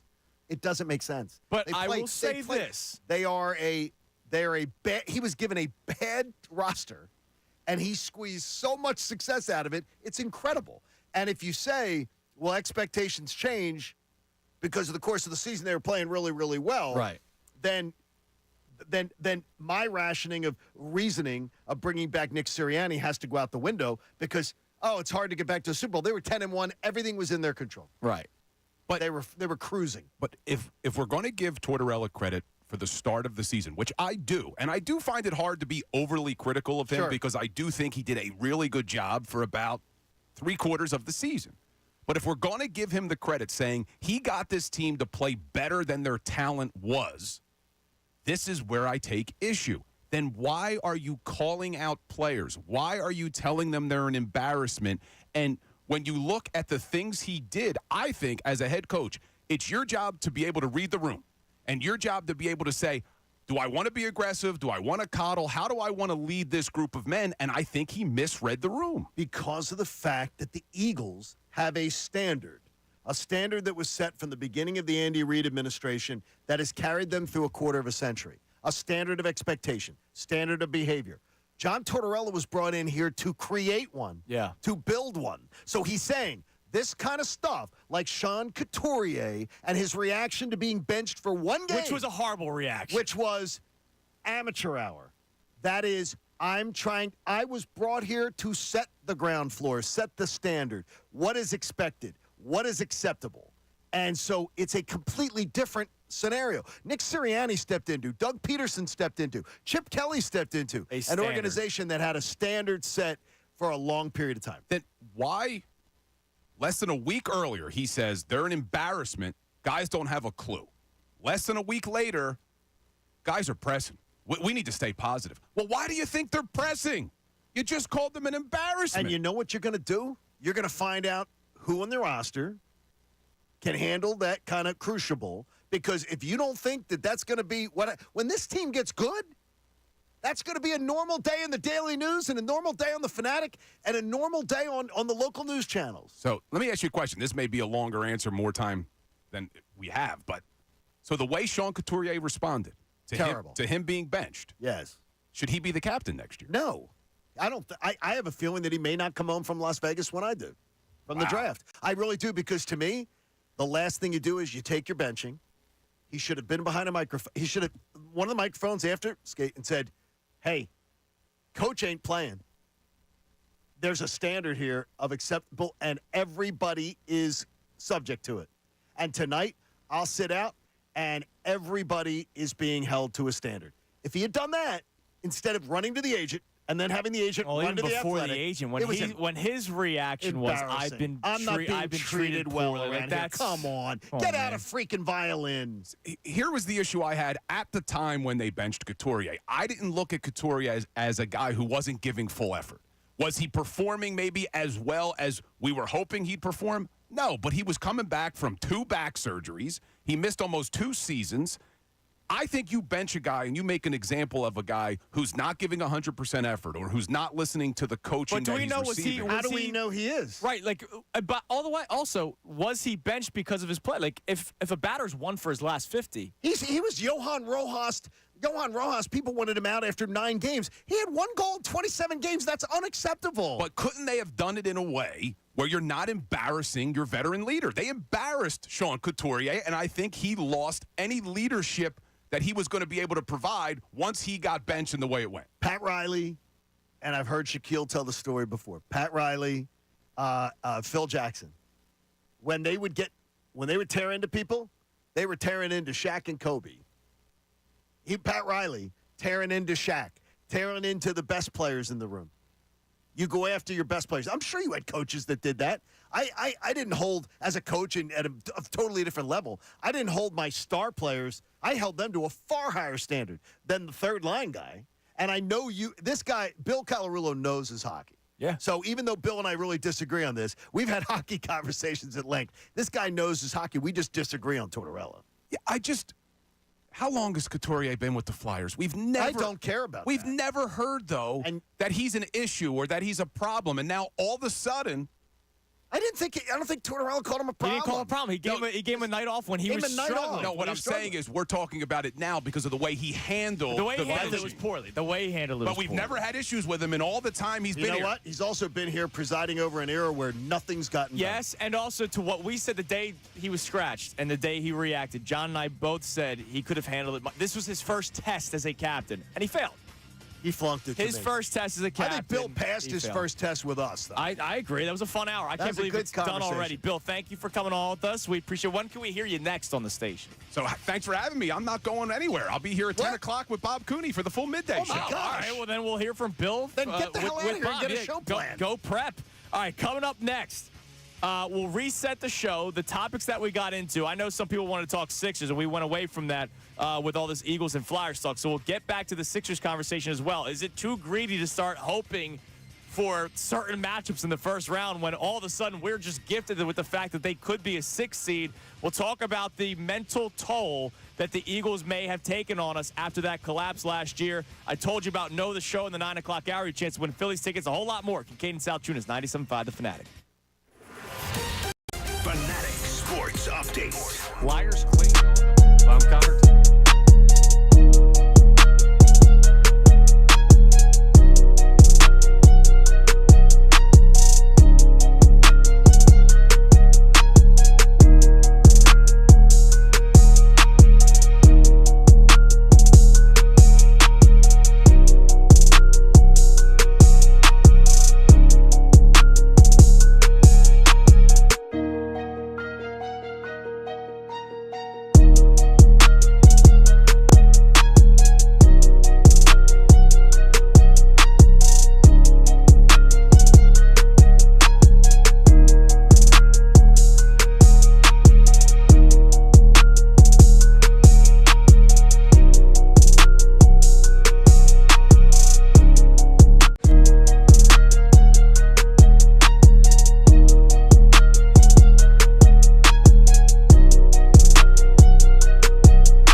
Salciunas on this Thursday morning. Thanks to our man Bill Colarulo for joining us for the entire 8 o'clock hour. You'll be able to hear him again with Bob Cooney during the midday show for the entire 10 o'clock, the entire show, the entire midday show. It's going to be it. So Bill's working overtime today. And I can't wait to hear Cooney on the on our discussion of the potential matchups, because I guarantee you Bob will I'm sure. have something to say about that as far as because he'll sometimes have some angle on it where he'll go, you say you want this, but here's the negative to it. Right, So right. it'll be good conversation today because it was a great night. I might still be here for it. Yeah, you're stuck. You're stuck in that room right now. I'm locked in the studio right now as I work on the doors. They're wrapping the new Comcast business studio, which is just absolutely awesome. Yeah, so we're willing to sacrifice you for the Comcast Business Studio doors. It's understood. I think that's a fair trade-off, right? As a foxhole guy, I'll be in here as long as I can be. Good. All right, so here's the deal. Listen closely throughout this hour, because at 9:47 we will play Know the Show based off of the previous 46 minutes. All right, from 9 to the time I asked the question, 9:47. It's only from this hour, Know the Show, for your chance to win a pair of Phillies tickets for Friday night's game. They're taking on the Pirates, but it's also the first time they'll be wearing the City Connect jerseys. And we have our buddy John Brazier coming up around 9:30, 9:35 to talk about everything with the Phillies going on and, of course, the new jerseys that are coming out, and they'll be worn on Friday. So thanks to our man John Brazier for the tickets. By the way, have two DMs, a 23-year-old and a 21-year-old, who both love the City Connect. You might be right. Maybe it is an age it's not for it wasn't made for the Phillies 50-something traditionalist who likes it. Well, and here's the thing. I didn't like. Remember when they wore the black jerseys with the nicknames on the back? I didn't like those either. And I was younger back then. I couldn't stand it. I just I'm sorry. Maybe it is a traditionalist It is. thing. It's the traditionalist thing, but a 21, 23-year-old, we appreciate Vince and Nico both listening. Now, do you like when the Eagles wear the black jerseys? I am not a Eagles black jersey. I love it. Now, that was also, that's a childhood thing for us. Did you like, I didn't realize this until I got older, that people didn't like the Sixers jerseys of our childhood, the one with the basketball underneath, the swoosh, the Iverson era jerseys. I do not like them. I love those. Do not. I want them to bring them back. By the way, for me, I love the cream Phillies. For some reason, I just absolutely love that. I love the pinstriped white. Yeah. Very much. Well, the cream Phillies also speaks summer weekend. I hated the red tops. Yeah, I'm not a big fan. It looks like beer league softball, which attracts Connor. It reminds me of spring training. Every time I see it, I'm waiting for everybody to go up there and just try to walk. I'm thinking of Connor. Throw strikes. Wouldn't we be happy if the Phillies started walking? All right, that was the plan. We're moving on, Mr. Walks and beer league softball. It's ridiculous, dude. You're there for an hour. Swing the freaking bat. All right. Here are our questions today that we would love to hear from you on the phone line, 610-632-0975. Same number for the text line. We had two main topics, and then we're going to get into something on social media later on the segment. When it comes to the Eagles and the 2024-25 season, how much of a toll did it take on you mentally going into the year? I ask that question now because I know come September 1st, we'll talk ourselves into the Eagles are going back to the Super Bowl, right? But I know there is always the excuse of the first 4 weeks. You got to give them time. They didn't play in the preseason. Oh, there's a new offensive coordinator. Same thing goes this year, right? They get some built-in excuses, is what you're saying. Right. But do they get those built-in excuses knowing what happened last year? Because they had those exact same excuses. They were 4-0. They ended up going 10-1 and freaking collapsed. I don't care what Bill says. They collapsed from 10-1 to 11-6. Well, if you're going to say the Flyers collapsed, the Eagles collapsed. Triple collapse because they had talent. So because of that collapse, if they start off, even if they're 4-0, but it's a shaky first 4 weeks, I don't give them the whole the lack of preseason talk. I agree with you. I don't want to hear it. I saw it play out. I don't want to hear it. I don't want to hear I feel the same thing with the Phillies. Phillies have gotten themselves to 6-6. I don't want to hear about, well, they'll round into shape. This is the easy part of the schedule. Yeah. You're supposed to take advantage of this. So I don't want to hear about that either. So I get it. There's amount of grace period that we give to certain teams. And if we don't give the most grace to the Flyers, we're not paying attention. So, Connor, you were kind of hanging on during the today's headlines. You always replay a bit of the show, and I appreciate you doing that because it kind of kicks our asses back into gear. We get to reset the show. You were hanging on to John's prove-it year. Right. And it's not so much the prove-it thing. It's just the biggest problem from last year has been remedied. They went and got coordinators that have a track record, that have an exceptional track record. Kellen Moore has been a play caller in this league and a successful one for 5 years. Vic Fangio created the style of defense you're going to be playing. Do you like the style of defense? I mean, not really. Okay. But so you don't like the style of defense that they're just bringing another guy that runs it. It's his defense. It's the Vic Fangio style. Exactly. But, I mean, listen, it was going to be easier to try and retool the defense they already had to play that style than it was to completely rebuild it for a different coordinator style. So, for this year, I'm okay with them trying it one more time, and I'm very much in the Ray Dunn camp of, if it doesn't work, see you, bend, don't break. Don't let the door hit you in the ass on the way out. But my point is, and I think this would be echoed by a majority of the fan base. Coaching was the biggest issue. And while I'm not happy that Nick Sirianni is still here, I am very happy with the upgrades at the coordinator positions. So I'm not worried about the same collapse because the ethos of that collapse was Brian Johnson, Sean Desai, Matt Patricia, not knowing what they were doing. Okay, now I'm going to make this point. I think it took a huge toll on people. Because I was just thinking of something. You talked about the defense and bringing in players. If the Eagles had this exact same offseason, Bryce Huff, Saquon Barkley, Chauncey Gardner-Johnson, right? Huff's not really well known, but once you look at numbers, you go, all right, I see the vision here. The Eagles had a splashy offseason. If this happened any other offseason, I think people are just fired up for it. People debated the signing of Saquon Barkley. People debated the signing of Chauncey Gardner-Johnson. Now, we debated it because we take our total fan cap off sometimes. Usually, Eagles fans especially, whatever they do, they agree with. Fans agree with. Oh, I would agree with that. No matter what the Eagles do, they might be more – I think fans criticize the Eagles more than other teams. We've talked about that. But every time the Eagles make a move, they go, oh, I see – this is a good move. This is the first time in a while where I heard Eagles fans disagreeing with splashy signing. You know what it seemed to me?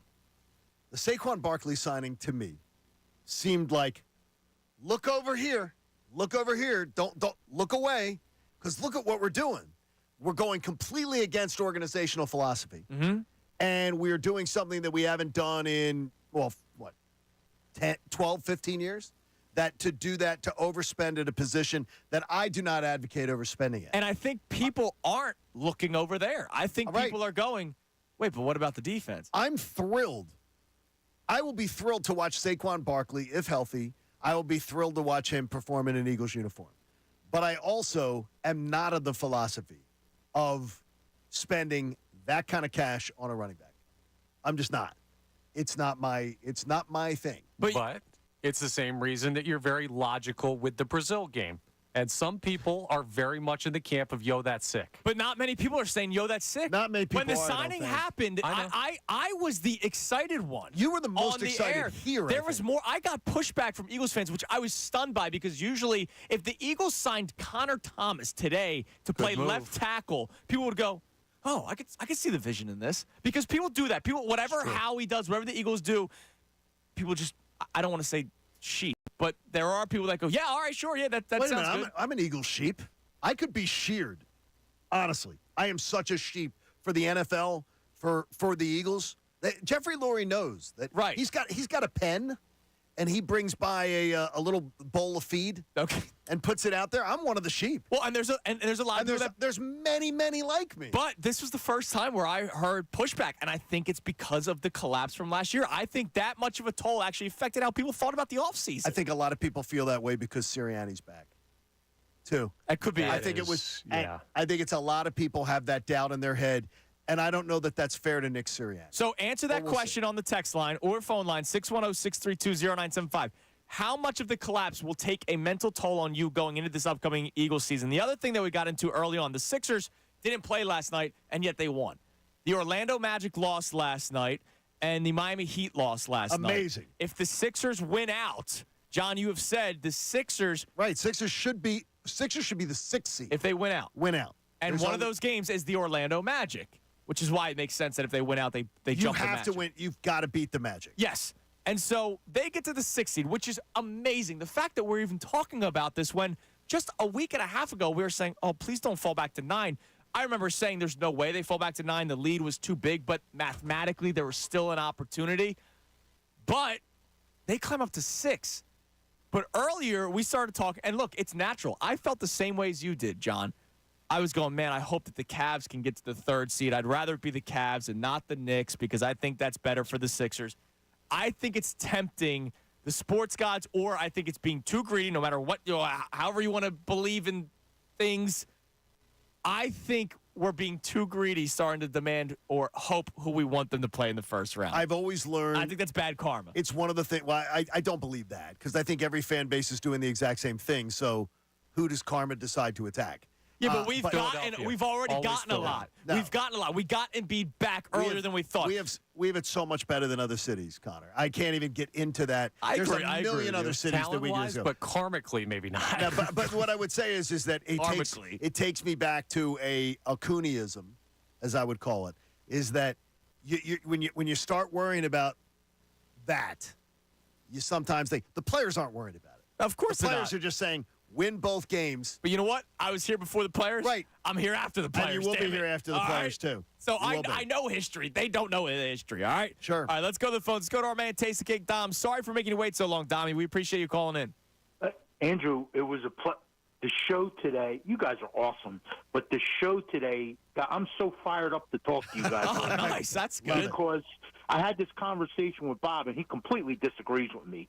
But you guys, the conversation on coaching, John, today, the coaches get such a pass today. The onus is on the players so much because of the circumstance. And my example of this was I had this conversation with Bob a couple of weeks ago, John. Tobias Harris scores 6 points in the game, and he goes 2 for 7 from the field. And all day, your show, Andrew, I think you were still on middays, Tobias Harris gets killed. If your max player goes 2 for 7 from the field, that's not the player. Why is your max player getting 7 shots? If he I will say part of it's the player because Tobias 18, kill him. If he's 2 for 7 from the field, your max player, that's the coach. I will hold on, Dom. I will say part of it is the player though, because there was a game a couple of years ago when both Harden and Embiid were out. Or no, sorry, this is when it was still Simmons. Both Simmons and Embiid were out. All you had was Maxey and Tobias Harris, and Maxey's a rookie at the time. And Maxey's taking 20 shots, and Harris had 5. Well, that can't happen. Wait a minute. Who dictates the shot selection in a game? A lot of the times it's players. Dom, stars take over games at the end. They don't wait for the coach. But Phil Jackson wouldn't even draw up plays. He had Shaq and Kobe and his stars. He didn't even sit there and go, here's exactly what I want you to do, guys. They know what to do. And what we have, it's 2 stars in this town who didn't know what to do or didn't want to do it. John, when Jason Tatum couldn't throw a rock in the ocean in that playoff game last night, at that time off, I watched them clipboard to get him going and draw up a play for Jason Tatum to get him going, and then he took off over the game. Well, maybe, Dom. Struggling, you got to find ways. Dom, maybe, and we appreciate the call. Maybe the coach doesn't want that max player to shoot. Could be. We killed Tobias Harris, right? Why do we kill him? Because he doesn't trust him in that situation. He's been a monster. He's a major disappointment since signing the contract. I know everybody says, forget about the contract, You can't forget about the contract because he's the reason why other players have not been able to come here because he's filling one of those max slots. And maybe Nick Nurse comes in here and goes, all right, he kind of doesn't fit my team, but he's not really a movable piece right now, so I'm going to make whatever I can out of Tobias Harris. Or Tobias Harris may pass up shots. I've seen him pass up shots. We killed Ben Simmons for passing up shots. Doc Rivers didn't tell him to try to pass it to Matisse Thybulle when he was under the net against the Hawks in the playoffs. Look, coaches are important. I think I agree with Dom and I disagree with Dom. I don't think Nick Nurse said, hey, Tobias, I only want you taking 7 shots tonight. Correct. I think Tobias Harris may be part of the blame. Now, I think the coach can call a timeout and draw up a play. We got into it an hour ago, you and I, or 2 hours ago, about Game 6 last year. I agree with you. James Harden and Joel Embiid should not needed to have been told what to do. It's ridiculous. But if the head coach watches you spiral out of control, call a timeout and try to get it back on track. Well, I mean, I get you. I would imagine that the best coaches would do that. I will tell you this. If you have to tell an MVP and a top 75 player with 5 minutes to go in a game what they have to do to close out that game. It's problematic. All they have to do is just want the ball. Yes. So then why have a coach at all? No, those guys need to just say this would be honestly if we had Phil Jackson and Pat Riley in this room. Though. No, if we had them other in this coaches win because if we had them in this room, they would be like, right. My star players are required to step up at that point, and they know what the hell to do. But when you're watching it happen. If you're watching a crime on the street, shouldn't you call the police? I saw the Seinfeld finale. Or shouldn't you try to intervene or whatever, right? Doc Rivers was watching that crime. And Embiid and Harden should have been arrested for how they played in games. And Tobias Harris, nobody wants to give him crap when he scored 2 points. Again, I'm not mentioning Tobias Harris when I've got an MVP and a top 75 They shouldn't have even been in that position if he didn't botch like 4 fast break layups. Doc Rivers was watching a crime unfold. And he did not call the police. Call a timeout. Guys, what are we doing? It's not that hard. Guys, it's really not. What are we doing? That pick and roll that got us to this spot, you guys completely went away from it. And if Joel Embiid gave pushback, then more blame to Joel Embiid. If James Harden gave pushback, more blame to James Harden. Tell me the star player that wouldn't have demanded the ball in the last 5 minutes of the game. But I don't disagree with you. But I'm saying you're not hearing me. Wait. John, that's not the point. Wait a minute. No, it's my point. That's my point. But I don't disagree with you. Okay, but you're right. Joel Embiid should have said, "Give me the freaking ball." That should be the paramount argument. That should be the paramount thing that pisses you off. That should be the one that every other thing is way down the line. It did piss me off. But I bet you Nick Nurse would have called a timeout in that situation and said, "Guys, what are we doing? Run the play that's worked all season long." Or he may have come out with another play where it wasn't James Harden dribbling for 20 seconds because James Harden is his own worst enemy and then kicking it out to DeAnthony Melton with 3 seconds left on the shot clock. I bet you Nick Nurse would have called a timeout and tried to draw up a play. Doc Rivers, let it play out. We're going to wait and see if him even drawing up a play because now you've got your MVP back.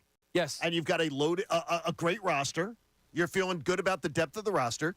This playoff series, we will see if it's players or coach. Okay. We're going to find it out because if he draws up plays and the star player doesn't have the want for, which he didn't. I saw Game 7 was pathetic. Pathetic. Yeah, it was. You didn't even from everybody except for Tobias. I will give Tobias credit. He was the only one that showed up. Still. Now we have a text on the Eagles, Connor? Yes, we do. We have Doug from Downingtown who checks in. Says he normally emails John, but he's texting in this time. Okay. Starts off by saying, love the new combo for the show, which is great. And then he goes, completely disagree with Connor, which I hate, but that's all right. He says, the coordinators don't fix our half-baked defensive depth chart. We're thin. We're under-talented. If Howie doesn't hit big, we will be inept on that side of the ball again, which to me sounds like someone who's taken some mental toll from this past year. Yeah, it sounds like somebody that took mental toll, especially the defense, I think, won't be as bad as last year. I don't think there's any. It can't be. Well, if you're just looking at it over a long history, what you see with Vic Fangio is coming in around 12. Right. And I'll take that. If the Eagles defense this year is 12th, they're winning the division and they may win. It may even be better than that. Right. And I know I'm basing this off paper. Your linebacker room is already better. Chauncey Gardner-Johnson's not an on-paper thing. He's better than Reed Blankenship and Kevin Byard, right? Like, your safety room's better. We just have to see what they end up doing at corner, right? Is James Bradbury back? Jeff McClain keeps on saying he doesn't think he'll be back. That's not something that Howie Roseman would do. So, but yes, to your point, Connor, that's somebody that has a mental toll from last year. How are you going to go into this upcoming season mentally after what happened last year? I wonder how many of you look at things differently, and I can already tell based off of the reaction to some of the fun, exciting free agent signings and the trades to come for Howie Roseman, the fact that you're doing pushback tells me that it took a toll on you. All right, again, know the show coming up at 9:47 for your chance to win a pair of tickets for Friday night's game. Our buddy John Brazier, director of fun and games for the Phillies, will be coming up next segment. So we'll talk more Phillies with Brage. It is Kincade and Salciunas, 97.5 The Fanatic. I do not think the Eagles will draft a linebacker in the first round. I do not think they will draft a cornerback in the first round. I think that they're going to find an edge rusher or an offensive lineman. I'll go offensive line first round, and I would say there's a chance you get 2 offensive linemen in their first 4 picks in the draft. The Eagles need to draft defense. Whatever position, corner, would be the most logical. Well, I don't read mock drafts because I think they're bogus up until the actual week of the draft. But I'll give you a name that I've had my eye on, Tyler Guyton. He's an offensive tackle out of Oklahoma. He's worked with Lane Johnson. Like, they're working during the offseason. He's a guy that can play right guard to start right away. And then eventually when Lane Johnson retires, like all the other guys are leaving, he could be his replacement. So Tyler Guyton, Oklahoma. One position I think the Eagles should go for is cornerback this draft. Darius Slay is getting up there in age. James Bradbury obviously was not very good last year. I think you have to draft a young corner to try to solidify that position. I would love for the Eagles to take a little-known defensive back out of Washington College, Connor Thomas, but I don't think he's really in shape anymore. So I'm going to go with a better defensive back. Give me Kool-Aid McKinstry. I think the Eagles need to take a cornerback or maybe a tackle to solidify the right tackle spot when Lane Johnson eventually leaves. I would also say that the Eagles should take a cornerback just to show that they need some more depth throughout the rest of the season, as the cornerback positions that we've seen throughout this year did not do that. So I'm going to go with cornerback. The Eagles should draft, and the draft's coming up at the end of the month, a linebacker. They always draft a linebacker, and you know they're going to draft a linebacker. They're going to draft a good linebacker because it's Linebacker University with the Philadelphia Eagles. I want you to be honest with us. Would you rather be right, even though it might be a negative opinion about your teams, or would you rather be wrong, which means your team benefits from it? I know the Sixers are a prime example. Ben Simmons was a prime example. It's also like the Doc Rivers thing with the best show ever always says he never won a game in this town. Tyrese Maxey drops 52 points last night. Dude, in 54 minutes. Imagine 54 minutes. That was unbelievable. And more importantly, it's you don't expect when Joel Embiid's out, that Tyrese Maxey can just carry the franchise to huge success. But what he's shown you, like 3 different nights, yes, he can put up 50. Yeah. He can put up, and he's one of those guys that can do that. That can, on a given night, he can do it. And more importantly, on the other nights, he's not crappy. Right. He's just a little more human. Yeah. Last night, they needed an inhuman effort. It would have secured them. If they had lost last night, it would have secured them that they were in the play-in game. Right. And now you still have a chance. Now they to still get have a the 6th chance. seed. I know it's still tough to get there, and we'll get to that later on. But look, that was a great win for the Sixers. Him tonight nationally, it is the women's Final Four, and I'll tell you, it's gotten more attention than I think any time I've been alive. But North Carolina. So we have another question, right, about the Phillies. I'm sorry. This is what happens. You get a couple people in the room that love talking hoops and changes. What's up, Joe? Have you guys seen the new city editions? And do you like that they're wearing them every Sunday for all the Sunday games? They're being unveiled at 10. There was the. They're out. Yeah, no, I don't believe it is. I don't believe it's the stuff that you've seen. You don't think it's the? I do not. Lightning one? No, I do. I've heard that the hat is pretty fire. I will tell you that the jerseys that have been leaked out are the jerseys that you wear. They are. Yes. Well, I think. I didn't know if you were going to tell me. I think they look like a softball home run hitting. No. I think they're. I don't like them. I don't like them at all. But I'm a very boring traditional. I want your color scheme. I don't need. It's trying too hard. So it's the color scheme and it's the lettering and it's the. The Phillies have such. What do the Phillies have? 4 in the rotation now. Yes. I'm still gonna buy one. I'm not. My baby blue, man. The powder blue. That's all I need. Like he's a powder blue guy. Yeah, but the light. It's too much for me.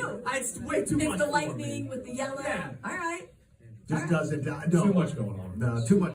I do not think the Eagles will draft a linebacker in the first round. I do not think they will draft a cornerback in the first round. I think that they're going to find an edge rusher or an offensive lineman.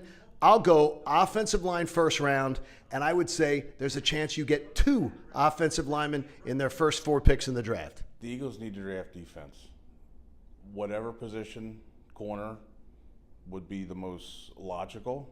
Well, I don't read mock drafts because I think they're bogus up until the actual week of the draft. But I'll give you a name that I've had my eye on, Tyler Guyton. He's an offensive tackle out of Oklahoma. He's worked with Lane Johnson. Like, they're working during the offseason. He's a guy that can play right guard to start right away. And then eventually when Lane Johnson retires, like all the other guys are leaving, he could be his replacement. So Tyler Guyton, Oklahoma. One position I think the Eagles should go for is cornerback this draft. Darius Slay is getting up there in age. James Bradbury obviously was not very good last year. I think you have to draft a young corner to try to solidify that position. I would love for the Eagles to take a little-known defensive back out of Washington College, Connor Thomas, but I don't think he's really in shape anymore. So I'm going to go with a better defensive back. Give me Kool-Aid McKinstry. I think the Eagles need to take a cornerback or maybe a tackle to solidify the right tackle spot when Lane Johnson eventually leaves. I would also say that the Eagles should take a cornerback just to show that they need some more depth throughout the rest of the season, as the cornerback positions that we see throughout this year did not do that. So I'm going to go with cornerback. The Eagles should draft, and the draft's coming up at the end of the month, a linebacker. They always draft a linebacker. You know they're going to draft a linebacker. They're going to draft a good linebacker because it's linebacker university with the Philadelphia Eagles. I want you to be honest with us. Would you rather be right, even though it might be a negative opinion about your teams, or would you rather be wrong, which means your team benefits from it? I know the Sixers are a prime example. Ben Simmons was a prime example. It's also like the Doc Rivers thing with the best show ever always says he never won a game in this town. Tyrese Maxey drops 52 points last night. Dude, in 54 minutes. Imagine 54 minutes. That was unbelievable. And more importantly, it's you don't expect when Joel Embiid's out that Tyrese Maxey can just carry the franchise to huge success. But what he's shown you, like 3 different nights. Yes. He can put up 50. Yeah. He can put up, and he's one of those guys that can do that. That can, on a given night, he can do it. And more importantly, on the other nights, he's not crappy. Right. He's just a little more human. Yeah. Last night, they needed an inhuman effort. It would have secured them. If they had lost last night, it would have secured them that they were in the play-in game. Right. And now you still have a chance. Now they to still get have a the 6th chance. seed. I know it's still tough to get there, and we'll get to that later on. But look, that was a great win for the Sixers. Him tonight nationally, it is the women's Final Four, and I'll tell you, it's got more attention than I think any time I've been alive. But North Carolina. So we have another question, right, about the Phillies. I'm sorry. This is what happens. You get a couple people in the room. Kincade Salciunas is brought to you by the Bagster. It's a dumpster in a bag. You can get yours today at Home Depot and Lowe's. And for details, go to Bagster.com. It is 9:29 on this Thursday morning. Kincade and Salciunas will be joined at some point this segment by our man John Brazier, Director of Fun and Games for the Philadelphia Phillies. And as I've been telling you for over an hour now, so you can't blame me if you didn't hear it, we are playing Know the Show this hour. Since the start of the 9 o'clock hour, something has been said or will be said. I don't have the question yet, to be honest with you guys. And we will ask the question at the beginning of next segment. So at 9:47, I will ask you a question. It'll be something that was said during the hour. And the first person that gets it right will win a pair of Phillies tickets for the game Friday night. And as I said, John, it's a monumental game. It's the first game in the new City Connect jerseys. Whether you like them or not, it's still the first game. Wouldn't you like to be at the first one? Absolutely. I just want to see the Phillies start to launch off again. It's opening day. You want them to start winning? It's opening day again today.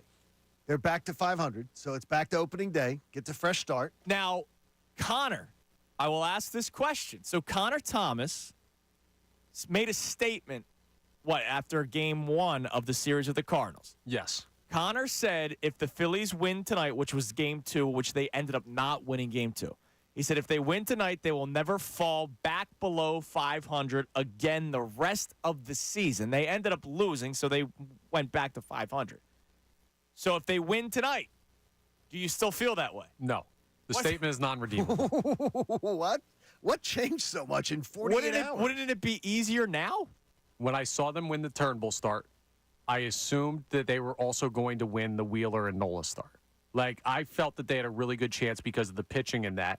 And then I think they're going to do well enough against the Pirates to split and just continually build momentum. Dude, if you split with the Pirates, that's horrible. Have you seen how the Pirates have been playing? I know, but come on, you're the freaking better baseball team. Okay, wait a minute. Listen. And you got Suarez going what? Suarez is tonight You're if they end up better playing. than the Reds. You're playing 4 games against a 9-3 baseball team off this rip. You quoted. You said to me, I brought up the Pirates the other day, and you said they're terrible. I mean, you did say you said they're terrible. But now you're counting. You can't do it. Dude, you win they 3 should out of take 4 3 from the of 4, and this should be the third straight series where they win. What did the Pirates do last year to start the year? They were hot as anything. They were leading the Central, and then they fall off because they don't have the ability to hold it make together. the fall off start now. Yeah, the Phillies. You're the better team. There's no debate. Starting team against a hot starting team. Oh my gosh. Okay, here's what I'm telling you. There's a chance they split with the Pirates. All right? I think and you got to it's not the end of the world if they do, but I'm not making that statement because I don't believe it. So what? Suarez and Wheeler will both pitch in this series, correct? Yes. Suarez goes tonight, so Wheeler will go in Game 4 this series. Yes. In a series where you have Suarez and Wheeler pitching, you have to win the series where you will end up you're going to have to win one of the Sanchez or Turnbull starts. Now, everybody should subscribe to the Locked On Excuses Locked On Phillies podcast. Bro, you guys with are trying, Connor Thomas. I made the statement about one game. You guys are the ones trying to push me to make it about something I didn't. If I'm hearing about the Pirates, they split. A split with the Pirates is a letdown. No, it shouldn't happen. So if they win tonight, they go to 7-6. Yeah. You will not make the statement that they will not fall below 500? I won't, because who's pitching tonight? Suarez. And then they go to 7-6. Sanchez, Turnbull. Okay. I don't have full faith in those guys yet to consistently win. Turnbull so is you playing think they could so drop? far You think out they of- could drop 2 straight? Because it's below 500. It's not 500. It's below 500. They could. I don't think that they do, but they could. I made that statement very confident in it on that day. But it's no longer the same situation. 2 games, John. Oh my God, I don't understand it. 2 games. It was a very deliberate statement, and it changes if they don't win that game. And really, it was just one game matchups. because they lost that one game. Right. I made that statement from the beginning. I'm disappointed in you, Connor. I'm not backtracking. This segment sponsored by Ultrasoft. Or what's that? No, what's the little dancing bear? The bear that dances on Charmin. Charmin. Yeah. I'm disappointed in you, I made a Connor. definitive statement based on criteria, and you guys are not going to get me to change that. This is Locked On Low Expectations podcast with the Phillies. Only in the month of April, though. And then it'll be hitting season in June. Then in June, it'll be hitting season. Connor, I'm disappointed in you, man. I'm disappointed in what? If they don't win this series against the Pirates, we'll be coming in on Monday. Going, what the hell's going on? What the hell's going on? You guys will be. Oh, if they go 2-2 against the Pirates, I say they are 8-8. They were 2 games over 500 at the end of April last year. We're not even halfway through the month. You're setting a bar of a 90-win team. Why are you doing that to finish? I'm not setting a bar of a 90-win team. That's what you're doing. When you're telling me where they were last year, you're giving me an expectation of a 90-win team. team. Better than that. But 500 through 16 games is not going to kill you. Man, I hate the attitude. It's so early, guys. I hate the attitude. I know that it's early. We preach that it's early, but you're playing your easy part of the schedule. They should take care of business against Connor, Pittsburgh. you had the conversation with us about how easy April was. We literally so you can't now kick the can and go, let's just split. You got to take advantage of the easy part of your schedule. It would be nice if they did. They don't have to. Okay.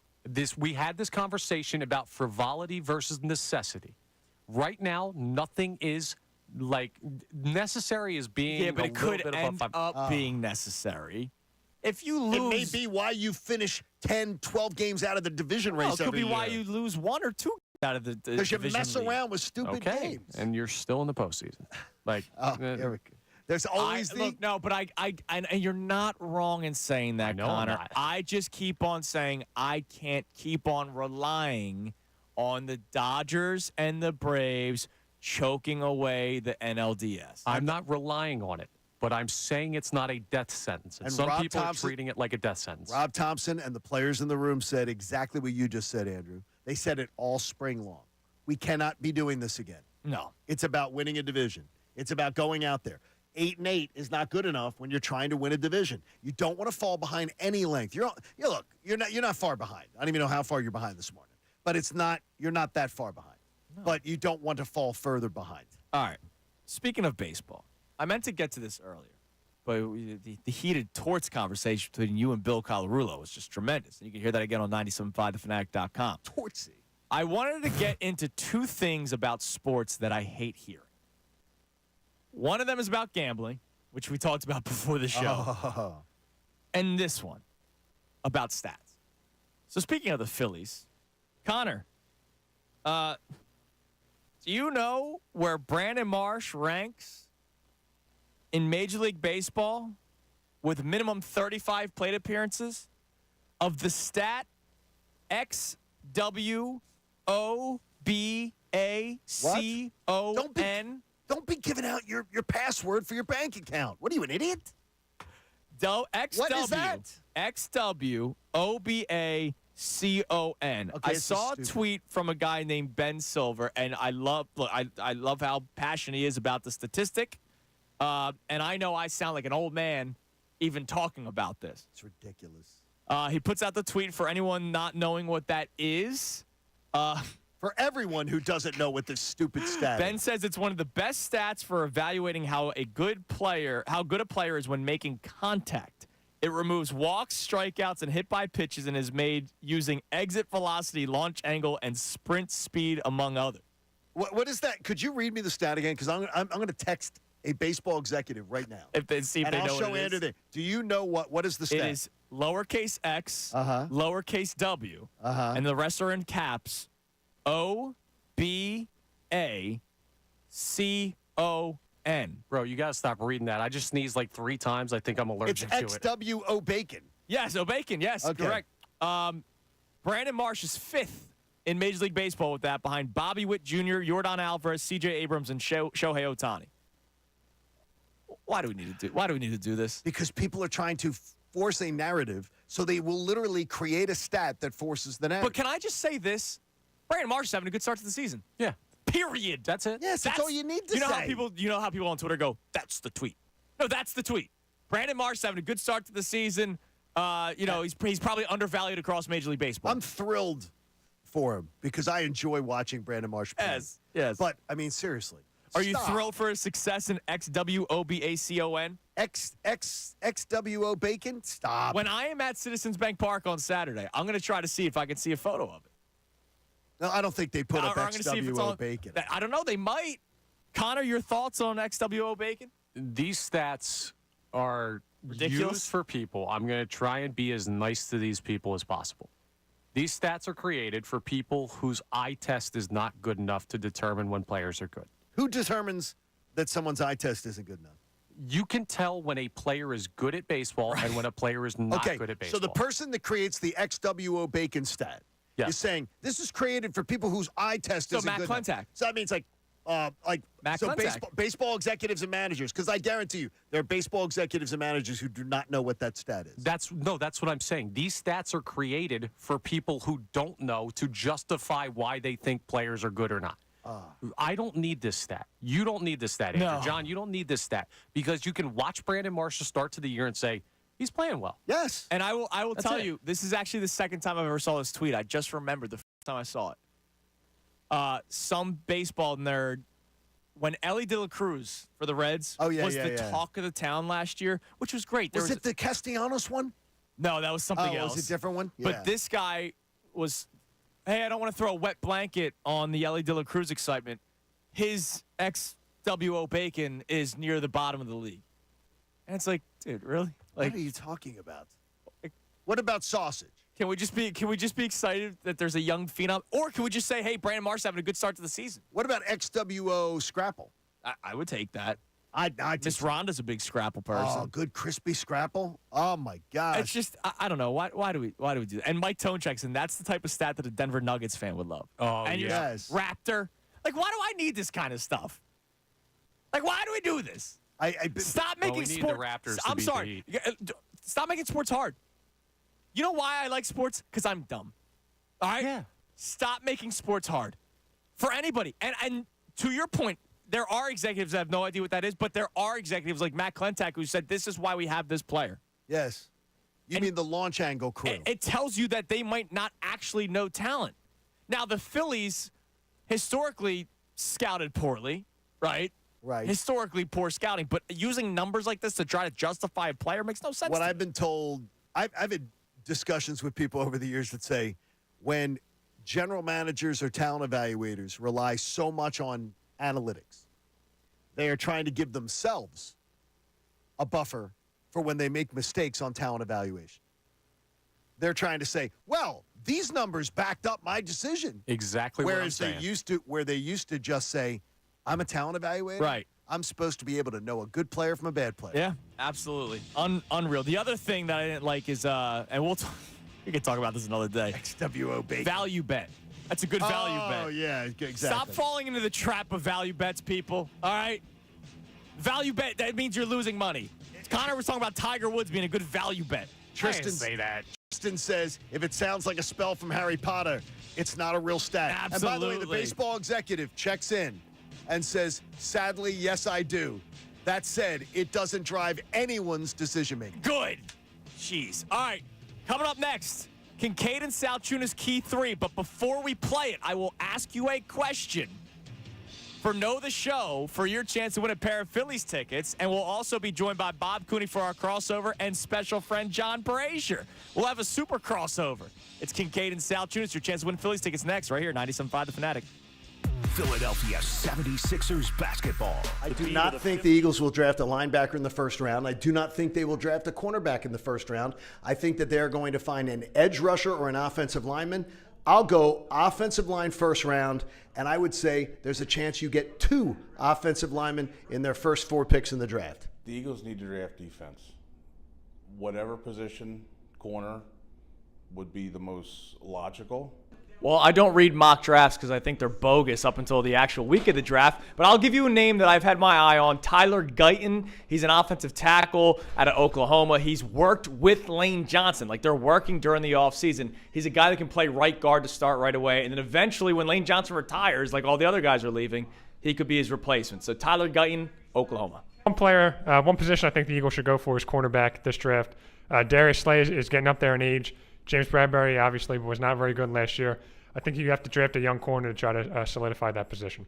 I would love for the Eagles to take a little-known defensive back out of Washington College, Connor Thomas, but I don't think he's really in shape anymore. So I'm going to go with a better defensive back. Give me Kool-Aid McKinstry. I think the Eagles need to take a cornerback or maybe a tackle to solidify the right tackle spot when Lane Johnson eventually leaves. I would also say that the Eagles should take a cornerback just to show that they need some more depth throughout the rest of the season, as the cornerback positions that we've seen throughout this year did not do that. So I'm going to go with cornerback. The Eagles should draft, and the draft's coming up at the end of the month, a linebacker. They always draft a linebacker, and you know they're going to draft a linebacker. They're going to draft a good linebacker because it's linebacker university with the Philadelphia Eagles. I want you to be honest with us. Would you rather be right, even though it might be a negative opinion about your teams, or would you rather be wrong, which means your team benefits from it? I know the Sixers are a prime example. Ben Simmons was a prime example. It's also like the Doc Rivers thing with the best show ever always says he never won a game in this town. Tyrese Maxey drops 52 points last night. Dude, in 54 minutes. Imagine 54 minutes. That was unbelievable. And more importantly, it's you don't expect when Joel Embiid's out, that Tyrese Maxey can just carry the franchise to huge success.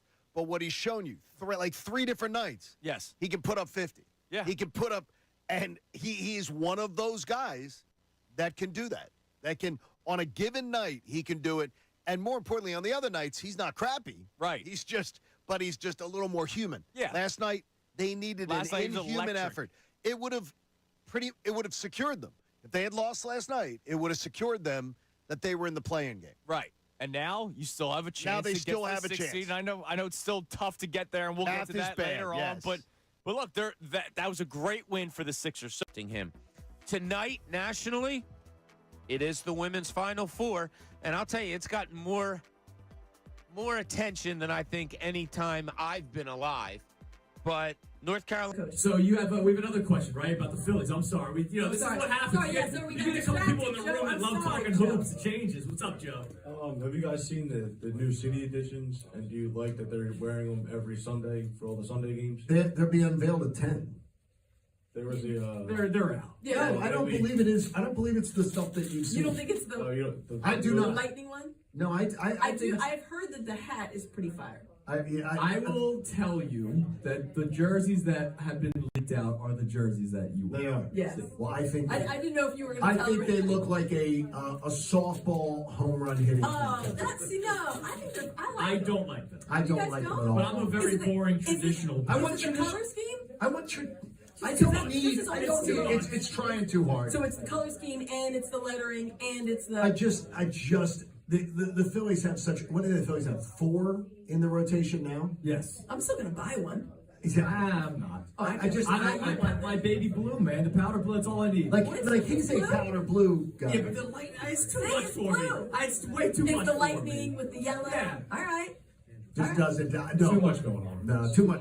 I do not think the Eagles will draft a linebacker in the first round. I do not think they will draft a cornerback in the first round. I think that they're going to find an edge rusher or an offensive lineman.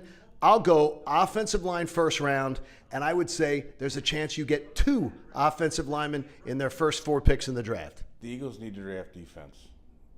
Whatever position, corner, would be the most logical. Well, I don't read mock drafts because I think they're bogus up until the actual week of the draft. But I'll give you a name that I've had my eye on. Tyler. We're about to do the Kincade and Salciunas Key 3, the 3 best minutes from today's show. But your time to win a pair of Phillies tickets, courtesy of our friends at the Phillies, John Brazier. You can buy tickets at phillies.com/tickets. The question for Know the Show from the 9 o'clock hour. We talked about the stat very recently. XWO what? XWO what? The first person to get the correct answer on the contest line, 215-263-0975, will win the pair of tickets for Friday night's game, the first game with the City Connect jerseys, and a whole lot more, which we'll hear from John Brazier coming up momentarily. XWO what? It's time now for the Kincade and Salciunas Key 3. Now, the Kincade and Salciunas Key 3. Today's best.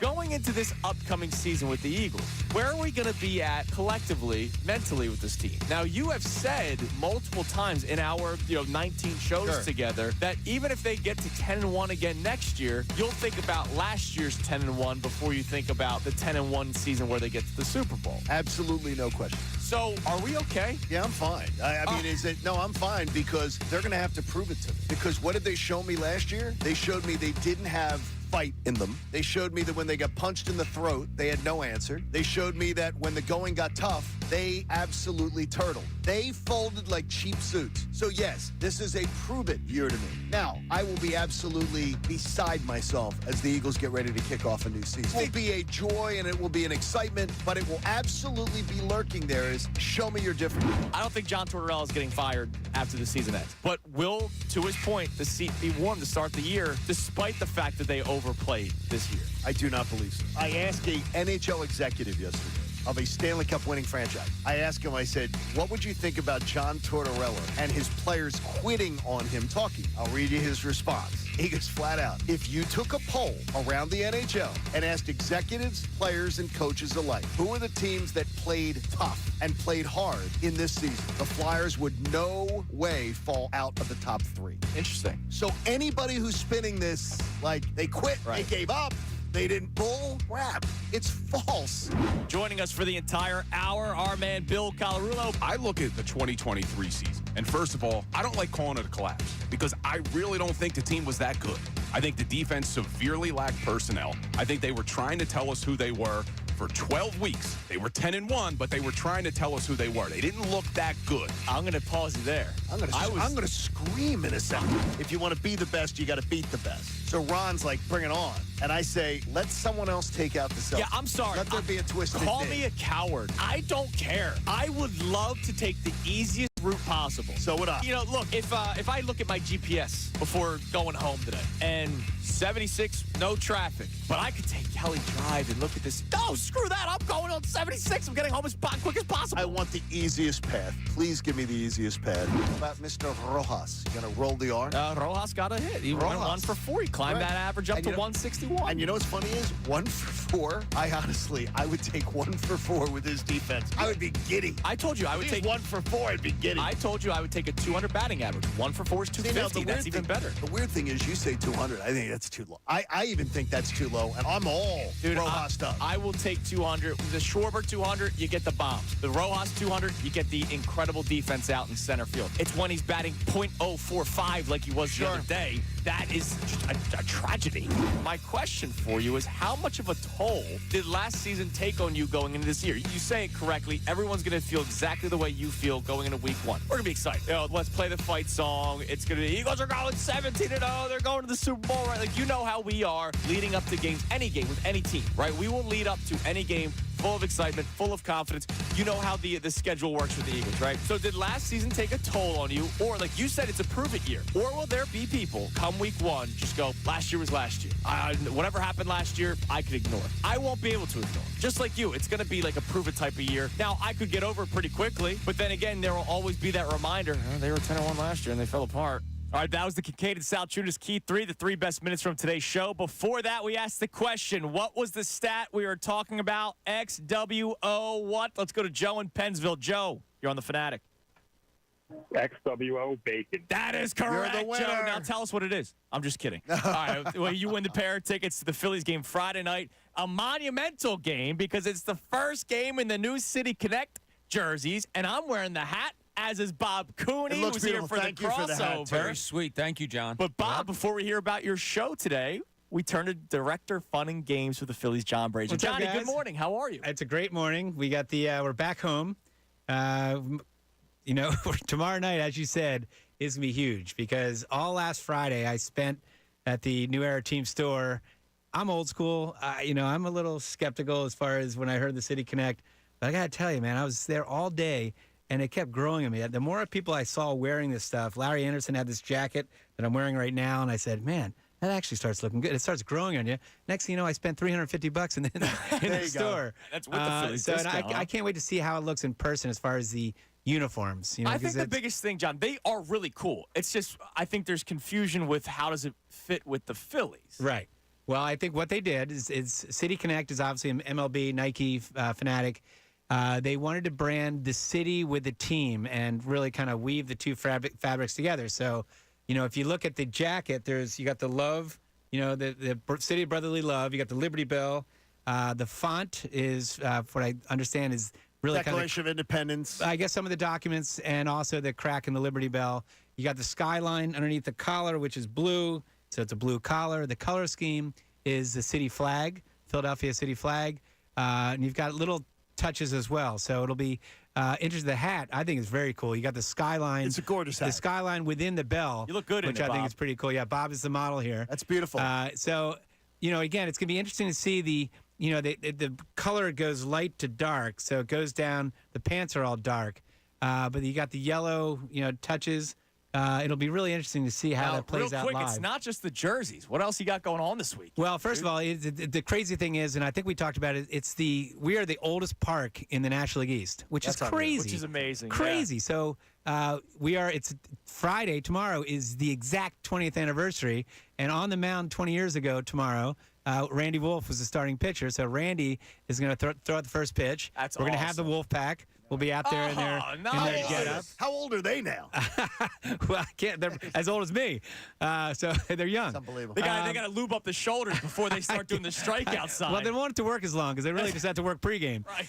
But then the other thing is, after the game, what's more Philadelphia? We got the City Connect. What's more Philadelphia than DJ Jazzy Jeff, who'll be performing a free concert at Pass and Stowe for all ticket holders. That's awesome. Nice. Bobby, what's coming up on the show today? Eddie Barkwitz talking all things gambling at 11, and then this guy, I don't know if Kelly Oubre. Oh, you're kidding me. He's going to join the show after 12 o'clock. Can you thank him for me? Because I haven't seen a wing player since Andre Iguodala. It's fun, isn't it? Yeah, so thank him for me. Yeah, I will appreciate thank him it. for you. Hey, support life-saving cancer research. Join us and our generous partners, Paul B. Moyer and Sons, and make a donation to the American Association for Cancer Research. Do it today, would you? 975thefanatic.com/AACR, because cancer research saves lives. Thank you again, John. Yeah, John Brazier, thank you so much. Director of Fun and Games for the Phillies. And I got a new hat to wear on Saturday when I go to the games. I'll wear one bring us a win. When I'm not going to academic symposium. Yeah, you got to do that I got to first. keep my hair in line. Everybody have a great rest of your day. Midday show, Bob Cooney and Bill Colarulo coming your way next. We'll be back at it tomorrow on a Friday. Kincade Salciunas, 97.5 The Fanatic.